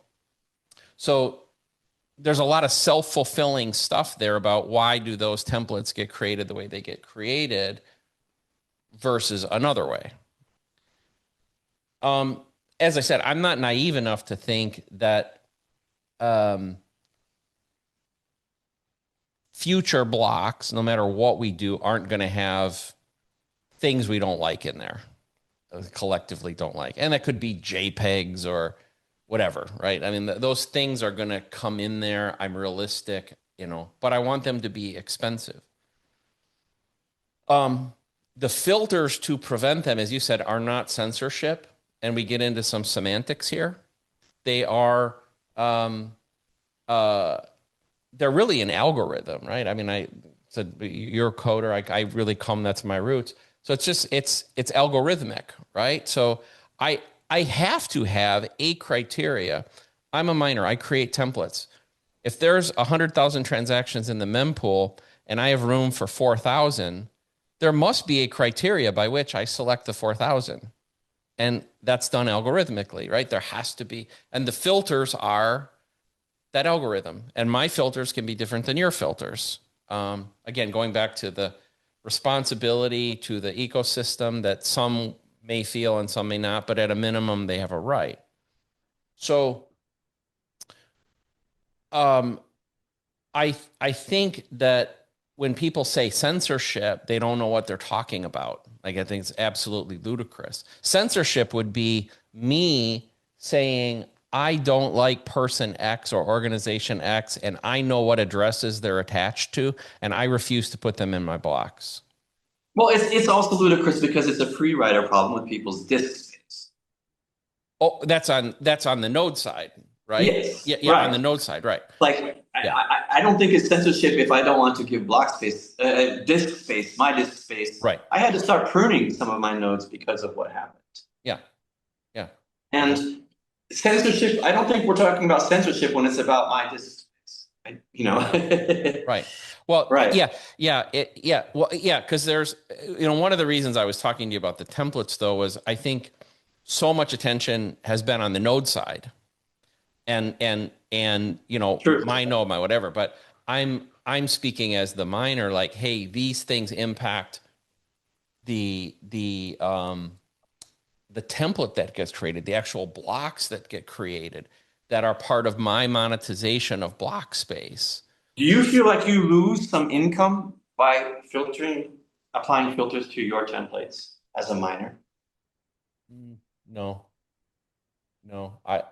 If I do, it's rounding error stuff that's irrelevant. Right. And I believe that as you said, with a low time preference perspective of this, I signaled I was to date. Barefoot, my company, has been the only company to signal a block for BIP 110. Right. And there's a whole bunch of reasons why I did that. I won't go into all of them today. This is one of them. I'll say, by the way, another one is I wanted to remind the world what it is to be a miner. That a miner is not hashing. a miner has a voice in the ecosystem. And I wanted to remind people that have hash rate, that are directing it to some of these other pools. I'm not going to be specifically critical of them. They have abdicated that whole responsibility. What transactions get in the block, the ability to signal, whether it's BIP 110 or some other BIP, or some other fork proposal or whatever, they're letting somebody else make those decisions. And in exchange for improved liquidity, correct? yeah, and by the way, for less money, I've proven that as well. And Oh yeah. I full disclosure, I'm on the board at Ocean. I'm an investor in Ocean. I'm not telling you to use Ocean, but if you use Ocean, if you solo mine, I think Demand Pool and some others would probably be fine. I'm not telling you what to engage with, but you'll make more money for liquidity and reduce volatility. Everybody went to the FPPS stuff. I did it first myself, and then I did actual studies of how much money I was making or not making using those, and realized there was a massive premium. It's not the pool fee. There's Well, a it massive premium. makes economic sense to me naively that if you're benefiting by increased liquidity or improved cash flow, that you're giving, there's a cost to that. You're giving something up. Yep. Yep. There's no free lunch, right? So I mean, Right. that naively, that's my take. Yeah. And I don't begrudge, by the way, like Foundry. I know the folks at Foundry, several of them, and I think they provided something the marketplace was asking for. They have the right to do that. They have a right to make money at that. I have no problem with it. But part of me signaling was reminding people that there is a cost. There's a monetary cost. I've published data about that, but there's also as I said, an abdication that you're going through. That, I'm a Bitcoiner. Other miners may purely be, we'll just say, maybe more fiat oriented. They're doing it because they want to make money, and they're just measuring that monthly P&L a certain way. And although I would still tell them there are better ways to make money than through there. However, there's always the risk. Like, so it's reduced volatility. So FPPS takes out the volatility, and that should have a cost because that's the major benefit. Right. And like I said, that's all okay, but I think that's going to be hard to sustain in the long run as fees become a larger percentage of the block reward. It'll be harder for FPPS to exist, because we'll also see variance in the block reward. So right now, if you look at a given window, let's say 1,000 block window. So you say it will be difficult to exist because it will be difficult to supply that, or the demand for that service will not be as interested? I think there would always be demand for reduced volatility, but I think the economics will be difficult. So if we say, let's go forward 10 years. Okay. So we've gone through 3 more halvings. So now the subsidy is like 0.38 or something like that, right? So 3.1 to 1.56 or 1.55 to 0.78, and then to 0.38, something like that. Okay. The historical norm on fees all time is 0.335. So I've done that study. So now we got like 50% of the reward. If that holds, 50% of the reward is subsidy, 50% is fees, versus, let's call it 98 or 99% to 2 right now. So if there's variability on the 1 to 2, it doesn't matter. Right. And the FPPS pools, what they're doing is they know that as long as they have a deep enough pockets, they can sustain variances in their luck, because all the blocks are essentially worth the same amount of money. They may have 90% luck for a brief period or 105 for a brief period, but it normalizes to 100. as long as they can have enough cash on hand to weather the low. But now let's flip it to 10 years from now. Now it's not just your luck about how many blocks you win, what your luck is, but which blocks did you win? Because you might win a block that had high fees, and then you're doing great. But if you win a bunch of blocks with low fees, the formula breaks down. So in other words, it gets increasingly critical. Yeah. Yeah.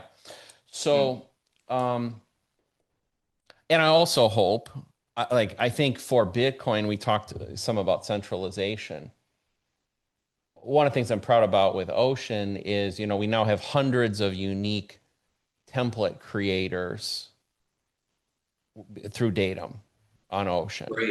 Great. And, I wish the best, by the way, for SV2, and whether it's the Man Pool or others that want to implement it, and seeing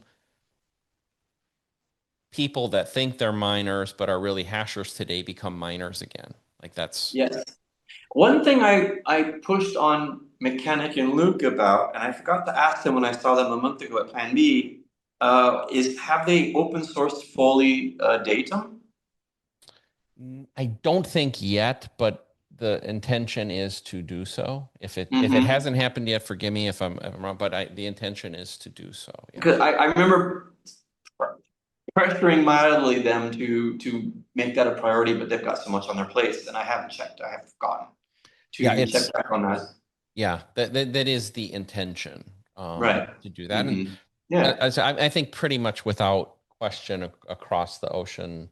I don't know how much proprietary information they would give up by doing so. So it's hard for me to judge. But yeah, well, ultimately, it would be a good look. Yes, I concur, and I do expect that to happen. And I think Datum is free as well right now, and it doesn't have to be used with Ocean. You can just use it. You can solo mine with it, or you can do other things too. So, and there's no financial reward to Ocean or any individual from using it. And in fact, it's the opposite. If you use it with Ocean, you get lower fees. So yes, you do. So it's, I mean, I think we're all very genuine, even those of us that have a financial interest. Like, we think this is the healthiest thing for Bitcoin in the long run. And if we make the ecosystem better, we make sure that mining kind of reverses the centralization forces that have been really bad. Interestingly, at the same time that you marked this 2019, 2020 timeframe in what was going on with Core, at the same time in the mining portion of the ecosystem, we had the emergence of the public mining companies and hash power centralizing, and we had the emergence of Foundry and Antpool. I shouldn't say emergence. I mean, they gained massive amounts of market share, and good. Like I said, good for that. I don't begrudge them for being successful. I mean, that's not. I can't be mad at somebody for that. But as you know, probably better than I do, they're typically, historically, the community would start seeing these aggregations of centralization and would start to resist, right? Pools that got too big in the past kind of got, slapped.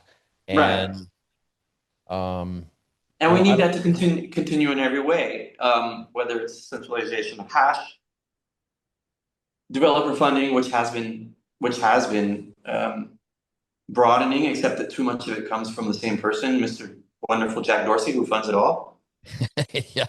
I mean, 75% of the funding in the Bitcoin space is probably from this one person. So the investor in Ocean as well, just to be single point of failure. Oh yes, and he took heavy criticism from anti-Luke people who didn't like Luke in various places. But credit where credit's due. Jack has funded certainly my entire developer career on Core. Whether it's he's giving money to Brink or to OpenStack or to Ocean or to chain code, and so on and so on and so on. And not just Jack, but he's probably 3/4 of it. Yeah. So developer funding, implementations of the Bitcoin client. I mean, I could speak a bit quickly, but you were in the middle of talking about your topic. So I don't want to take it too far. I think it's okay. I mean, I think said the main things that had to be said. So go ahead, John. I just wanted to segue real quickly because it's in my head right now. Developer funding, like of different implementations. So you have funding organizations that are in the core orthodoxy. They only really fund, as far as I know, BitcoinCore. In terms of implementations, it's core, and that's it. And that in that category up to now, I believe would be Brink, probably Spiral when we're not talking about Lightning or design, but just Bitcoin reference client. That would be, I believe, it's only entirely on core. Chain Code Labs, but then you have OpenStats and HRF perhaps as well. That's a different category that are more independent. OpenStats doesn't follow the core orthodoxy. They've been quite clear for at least a year or two that like there are tweets on the public record or posts on X by various stakeholders in OpenStats on the board who have said we're willing to fund NOTs developers. The only issue, and I can speak from this as someone who volunteer reviews grant applications now since 1 year and grant reporting to OpenStats. So I do that on a volunteer basis, and there are many grantees and many reports. It's a lot of work. I'm way behind. I need to catch up on that. Yeah. But the problem is not that there isn't funding from, say, OpenStats to fund NOTs developers. It's just that there have not been any applications to fund NOTs developers by someone who was good. Fair enough. I don't recall seeing one, but apparently there was one that wasn't very good that I hadn't seen. So, and Core is also currently having a problem. I have been led to understand that the developer pipeline has also dried up. Maybe Bitcoin is not it anymore. Maybe AI is the hotness. Yeah. But Core hasn't seen a lot of new people coming in. NOTs, there haven't been any applications. Funding is there, but for a NOTs developer, I mentioned this, say, to Chris Gita, but he's like, oh, I don't know C++ well enough. To which I replied, not only to Chris, but to anyone watching this podcast, I knew neither Python used for the BitcoinCore testing, functional testing framework, nor C++ before coming to work on Core. I learned them. Yeah. You can do it. If you're motivated, you can do it. Yeah. Especially if you have a base too, like you said you had a base in assembly. That's where I started as an assembly coder, and then C was not a hard transition. And C, Ruby, Lisp, things like that for me. Yeah. It just is, if you're a developer, you can learn. I believe this. I'm a self-learner, so maybe I'm unusual, but I think a lot of developers are self-taught learners. Anyway, you can teach yourself C++ if that's what you want to do, or Rust if that's what you want to do. And OpenStats also has begun to support LibBitcoin. Eric Voskel's client that he's been working on for, I believe, around a decade. I could be wrong. Yeah. But he now has it seconded by a full-time developer named Philip, who is supported full-time by OpenStats to work full-time on LibBitcoin. Wonderful. So OpenStats there are funding organizations. You see on X, I see people lambasting the funding orgs for being the source of corruption of developers. Well, they're not all alike. I'm not saying that developers are necessarily being corrupted. I have not seen any strings attached to a grant from Brink, or as far as I know, or any other funding organization. Spiral certainly not. I was never pestered to do anything except answer occasional questions on what's the progress on this, or do you know what's going on with Relay, or what's going on with Taproot activation. But that was it. There were no strings. Yeah. But there are also funding organizations that really do want to support other implementations that are willing to support NOTs, that are willing to support the Bitcoin. And probably, like, Giacomo was on Walker's podcast just 2 days ago saying that he thinks that there should be another implementation. I've heard a lot of people saying that, especially since the growing rift between the users and Core, the lack of trust over time.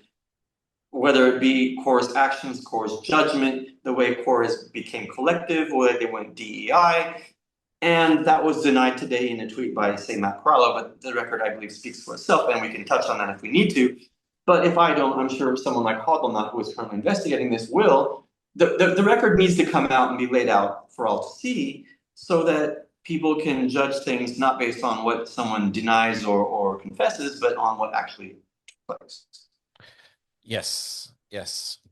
And by the way, count me in the group of people who believes another client spinning up would be phenomenal. I support it. Absolutely. Without, and I will say, without giving any names, I have talked with people who are serious about maybe being involved in such a project. So, oh, sure, I have too. And so it's not fun. And I the think constraint is probably not even funding. If there's a constraint, it's probably finding the developers. I would agree that getting the right people, but I think it would change. I mean, not, and I know which the has right people. The right people. Absolutely, it has to have the right people, and I hope the Libitcoin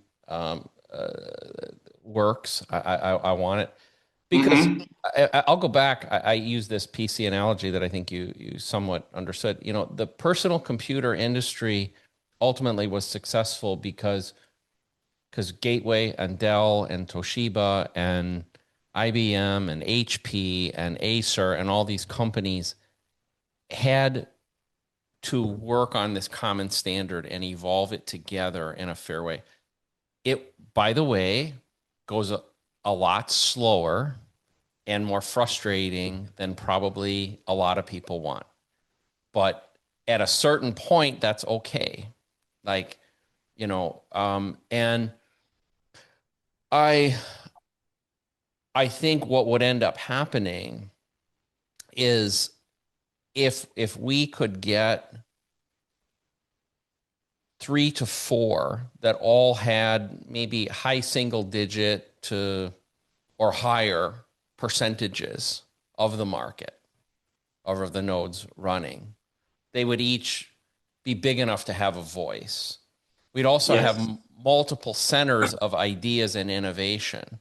We'd have more critical thinking. We'd have, I think some of them, incentive for Core to improve. Yes. Less of a single point of failure. Yep. Yeah. There's just the innumerable amount of advantages. The developer who isn't at home with the maybe politics of one group might be at home in the politics of another group. Yeah. Maybe the older guy with kids and a mortgage will fit in better with this group than in the one with the offices in the big cities. Sure. And I was actually criticized by a few people about my take on offices in my talk at PanB. They said, well, what's the difference between you who wants to promote an office in El Salvador and the offices we already have? I mean, duh. And Hodlonaut did reply, I think, so I didn't even bother too much. But we're talking about completely different profiles, somebody in El Salvador and somebody in Manhattan. Yeah, exactly. I mean, well, obvious beings. Yeah. Right. And by the way, I think what you would have is, I know open source projects are a little different. And you would have more diversity. If diversity was really your value, you would have less of this collectivist monoculture. Right. Absolutely.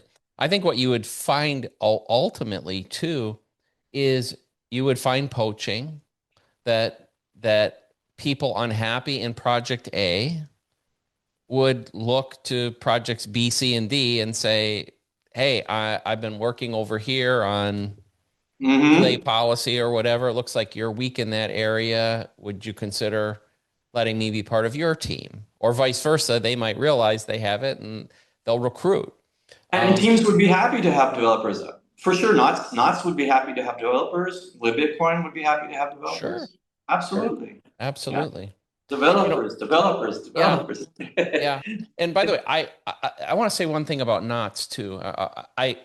Luke doesn't make any money for Knots. I don't make any money for Knots. It doesn't matter. But I started using Knots personally and in my business And I think somewhere across my organization, we probably have 15 to 20 nodes running.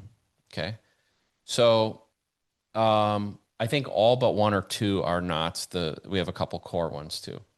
The I'm reason just looking we at I'm looking at my knots peers right now. I have 1, 2, 3, 4, 5, 6, 7, 8, 9 out of around 60 yeah, knots. 15%, I believe that is right. Something like And about half of them are signaling BIP 110 of the knots yeah, peers could be one of per mine. their subversion.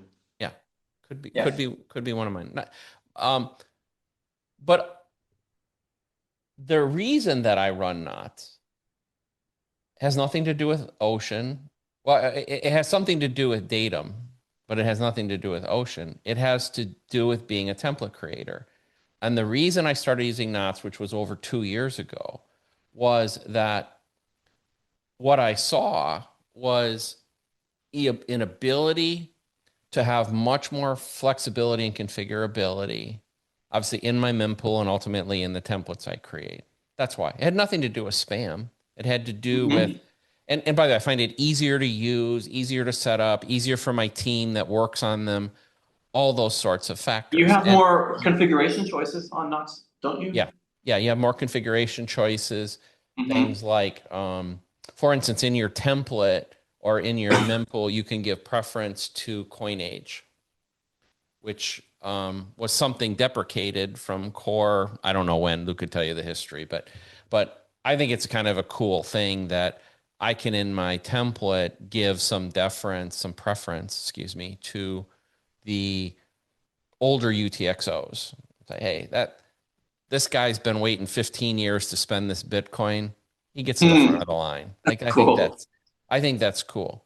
And I reviewed a bit 110 code at one point, just a sanity check, and I was surprised to see some things in knots that I didn't know were there. They seem there were things that are not in core, and I was like, whoa, there's more stuff here. yeah, Yeah.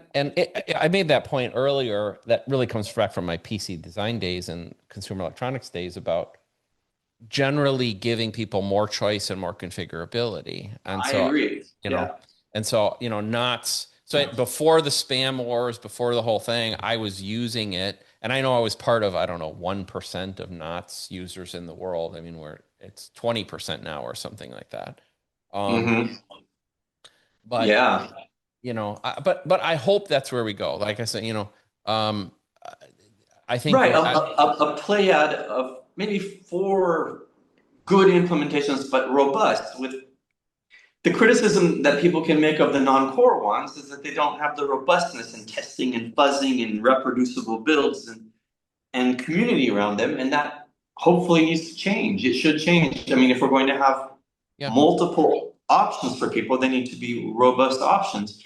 Because the two things that distinguish Bitcoin more than anything else is robustness and decentralization. To the extent that Bitcoin is robust and is decentralized more than the other altcoins, shitcoins, and whatever, that is what defines to me the fundamentals of Bitcoin.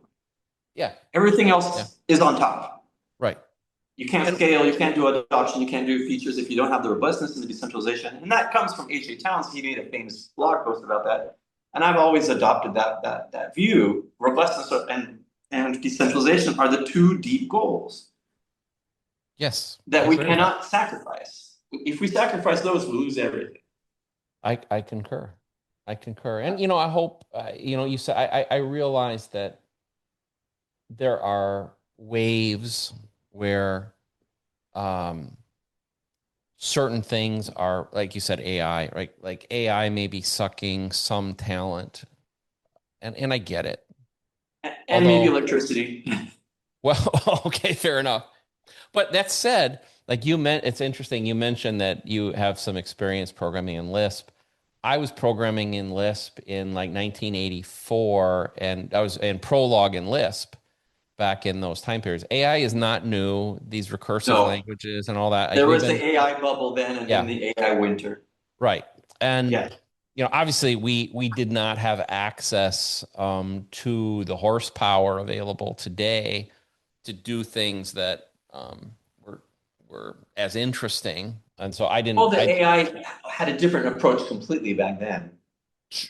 absolutely, Yeah. absolutely. And we had no data. We had, but we still did a few interesting things. I won't bore people with them. I think it was more around, the modeling and thinking of people like Minsky. Yes. Yeah, that thing. Yeah. Yeah. Mm. But the point being that there will be waves. I will say this. I think as Bitcoin moves from being, let's say, $1.5 trillion asset to a $5 trillion asset to a $10 trillion asset, there will be people and organizations like Jack has been. There'll be new ones coming in willing to fund stuff. And I think there's some very bright people. People will probably vilify some of these people. Because they may be people like Michael Saylor or Larry Fink. I'm not saying, that decide they want to fund people, and they want to make sure core doesn't go rogue, or that, core Mhm. doesn't dominate, even if the intentions are 100% pure, and they just won't want to this decentralization. They won't want Well, that. I mean, Bitcoin might get to the point, maybe it never will, but it might eventually get to the point where what is needed is conservationism, perhaps more than innovation. And maybe some types of people are more interested in innovating. Yeah. So maybe the profile of steward, the ideal Bitcoin steward might evolve, but we're not there quite yet. Um, Yeah, I would agree. But I also think we have to yeah. be careful. Oh, we do. I mean, like you talked about the VCs to do, or who has influence. And, I'm invested in some Bitcoin startups and advised to some Bitcoin startups. And, some of them would like to see some protocol um, Changes. changes. They would, Yes, whether that's CTV or OpCat, or, I mean, exactly. they all have their thing. So, I mean, a lot of it's around opcodes. Um, Yes, a- indeed. and, The I great don't, script restoration and so on. yeah. These are, yeah, and I don't even know if we're able to do another soft fork. We have a couple that we're going to have to do at some point. But apart from that, I'm not sure how much soft fork-ishness is still possible. It's going to be hard. I agree. I mean, obviously we It have might Bit. be harder with more clients too. It might be easier to get the implementation into one of them, but yeah, Yeah, yeah, maybe it will get easier, maybe it will yeah. get harder. I don't have a But, clear idea on that. I think when the need is present, I'll draw on my personal computer background again. When the need is there, like we had a need for higher speed buses. PCI came about. We had a need ultimately for IO ports that were easier to use and more configurable, and you got USB and FireWire. Like those things all came out of the personal computer industry. Fierce backroom battles. I was involved in some of them. I can Um, imagine they were. you know, IBM tried to hard fork the PC architecture at one point with something called microchannel. Mhm. And it was the equivalent of a Bitcoin Cash, and they got absolutely massacred. Um, Mm. um, Wow. so history repeats itself, and I think it would be wise to pay attention, and I hope that we have people open to listening and paying attention, and I hope like what you're doing is really admirable, Jon, and very courageous, because I know there are people that will attack you, no pun intended, right? That that but it's only people that have that courage and have the gumption, and I think are fighting for the right reasons, that will maintain the integrity of Bitcoin and the ethos of Bitcoin and help us get through these hard times. If we don't, it just the whole thing crumbles. Yes, absolutely agree. it's really interesting to pay attention to how people speak of different developers and how different it is. But there are some people who can do no wrong and some people who can do no right. And it's so based upon um, factors that are not really about their work. Yeah. And It's that's sad. social group processes. Yeah. Well, you mentioned it like when you came up, you talked about proof of work, and that was and you did it. And so um it's a fundamental component of Bitcoin, um beyond the mining world, right? It applies to all these different worlds. And I think anytime we let anything other than proof of work dictate the 100. result, then we're in Yeah. trouble. Yeah, when we start following other North Stars, that's when we get in trouble. I completely agree. And we have to be vigilant about these things. And I think the culture matters a lot. It really does. The culture of an implementation matters a lot. The way its governance matters a lot. I used to think that decentralization would mean core's leadership rotating more frequently to avoid the dynasty effects, Mhm. the negative effects of someone staying on too long because they're well past burnout, while other people are sharpening, polishing their knives for the transition and all that. The politics involved with long-term maintainerships is high stakes. I now think that maybe it's more preferable to decentralize the code governance by having various quality, robust implementations, if that is possible, if the funding and developer talent can sustain that.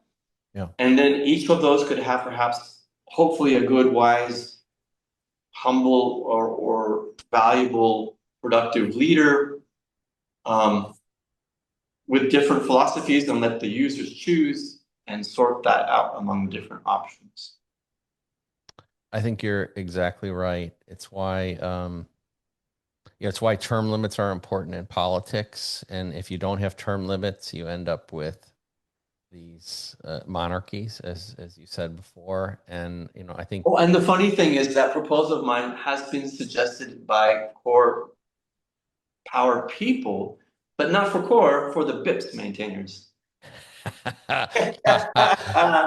the rules for everybody else, right? Right, rules for thee, not for me. But yeah, at the end of the day, I think that core would benefit from people rotating regularly, seeing it as jury duty rather than as a privilege and position of power. Yeah. Uh, because it's used the way the code of conduct was used. Core has a code of conduct that was written by Jonas's chain code, that was adopted. And the problem with these things is they aren't used to protect the weak from the strong. They're used to protect the strong from being bugged by the weak and to Yeah. pound down on them, get them out of the way. Yeah. I think that's the feeling, unfortunately. I want to say too, there's things I've said, I'm sure that are are critical of core and that maybe upset people. I want core to be successful. I think it is Yes. extremely valuable organization. I think there's a lot of really smart people there now, that we stand on the shoulders of a bunch of really smart people who put tremendous effort and, I'm sure, emotional capital into this whole thing. And so I want it to be successful. I hope, There but are very good people in core. yeah, Very good people. I'm sure I'm not calling out anybody specifically with any of this. Um, but that said, I have come to the same conclusion I think you did. To reiterate what you said, is I think the way this self-regulates is by having multiple viable cores, not just knots. Not that another two would be wonderful. Certainly another one, whether that's LibitCoin or a different one, I don't care. And Knots isn't there yet. Knots needs Yeah, developers. right. Not. And knots isn't there, right? Yep.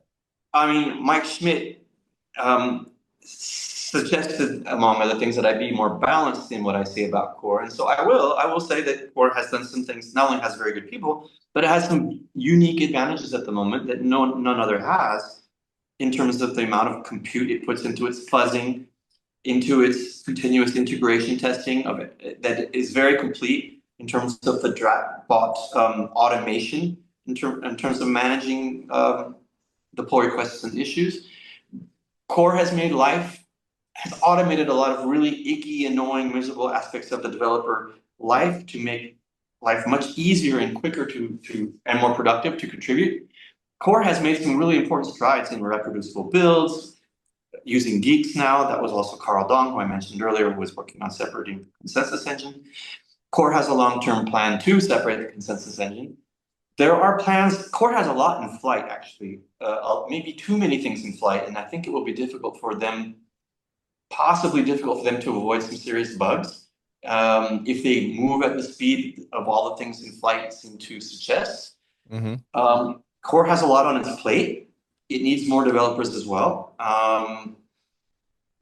I don't agree with some of the directions that the Core leadership wants to take the project in. I believe that some of them are going to be difficult to achieve without causing bugs. I believe some of them are actually negative directions to take. I'm not going to go into that here. So there is plenty of space for an alternate implementation. Yeah. Without saying that Core is all bad, there are very good processes. Core is uniquely the only robust in terms of fuzzing, continuous CI, in terms of reproducible builds. I mean, I believe Knots maybe Luke said to me that Knots also has reproducible builds. I can't speak for that. But Core is still relatively unique in the resources it has and applies. And I believe that Core is going to be moving into AI increasingly. And I think that any new implementation will probably have to as well to be able to do more. So AI is the key question, but Core lack funding resources. What does the implementation need to look like? Well, it's going to need the resources to do the fuzzing and the reproducible builds and to do the continuous CI. That's compute intensive, and there's probably a fairly high bill to pay unless something has changed. I haven't kept up with the cost of that for Core, but there are servers. Sure. It's not just developers, though. Developers, yeah. Most of the budget. Yeah. So you need a DevOps, you need infrastructure. There are valuable people at Core doing that who are very good people. So I have to be fair and say that about Core. The worst part of Core is the politics of some of the people who have been in power since the transition. And I would say the selection criteria and the DEI woke stuff, the favoritism and double standards and picking certain people based on things that weren't necessarily totally meritocracy.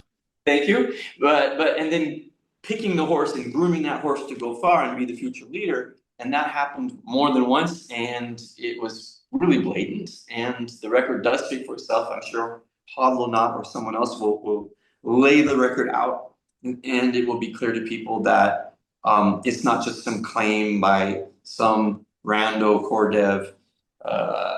But that's neither here nor there. If Core doesn't, I believe the ship has sailed for someone like me to make change from within Core, because the entrenched are entrenched. There has been some movement, but I believe it would take quite a bit more.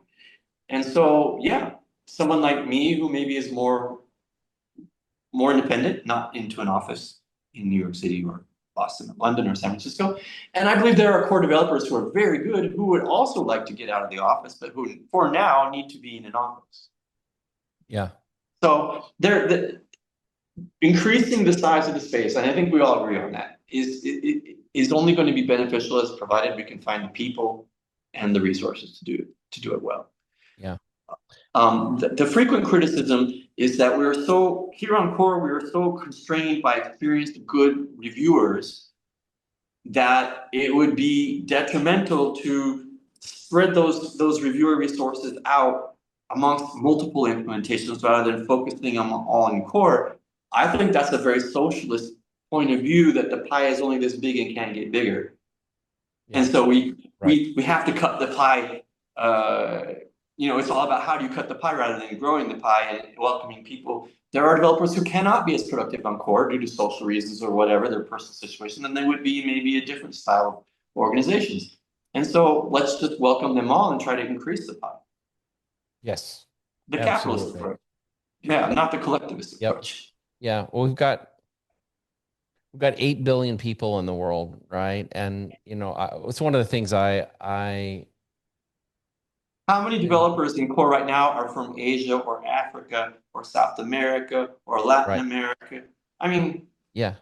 Yeah. yeah. Yeah, it's exactly what I was thinking in the plenty of smart people in all those places, plenty of coders in all those places. And plenty of people who China, fit. Russia. Yeah. Well, I mean, Russia's a great example. I mean, people who Bitcoin is really fundamental to their prosperity and livelihood. That I mean, I would love to see more people from second and third world countries participating because I think they would get it. And that is increasing, to be fair. There are Yeah, some, but the power nexus is still in 3 or 4 locations in the US and the UK, maybe Berlin, maybe Amsterdam, yeah, but it needs to go farther. yeah, yeah. And we've well, I'll tell you what, John, we covered a really lot here. Is there? I still have like Oh several my things goodness, we have indeed. we could talk about. But maybe we can do it on another because I got all kinds of stuff. We almost went into ordinals. We didn't get there. We didn't know. I have some stuff about the witness discount I would love to talk to you about. I'd love to I got a talk to you. lot of hate from about the ordinals thing, but at the same time, that they certainly were silent when I gave reasons and closed the cat counter proposal against the ordinals and inscriptions and so on. Yeah. Yeah, there's a lot that can be gone into indeed. And and one of the pushbacks I got from Mike, he wanted to hear more about the soundbite from my speech, my talk that was not the most deft. I could have said it better, but I was rushed for time, and I mentioned about finding how could be an issue if you found a bug written by the wrong person. Yep. And that's something that I'll cover in some other venue, but definitely I did dig up a few. Um, and I also dug up the PR that pinpointed the exact moment when my career trajectory in court changed completely Ah. because I Well, upset the wrong people. I think those are things. If you're willing, we could do another chat in a couple weeks, Right, we're maybe, at and 3 hours already. we'll do part two. But hopefully, Absolutely. there are some people out there that probably listen to the end. So God bless you and thank you for putting up with John and I for this long. But John, it's really a pleasure to chat with you and get You to know too, Bob. I you. think this has You been a know, good conversation. It's yeah, been balanced I, and covered a lot. Yeah. So hopefully we help somebody out there in some way, and at a minimum, great to get to know you and bond with you a little bit. Thank you, John. You too, sir. Take care. Bye bye.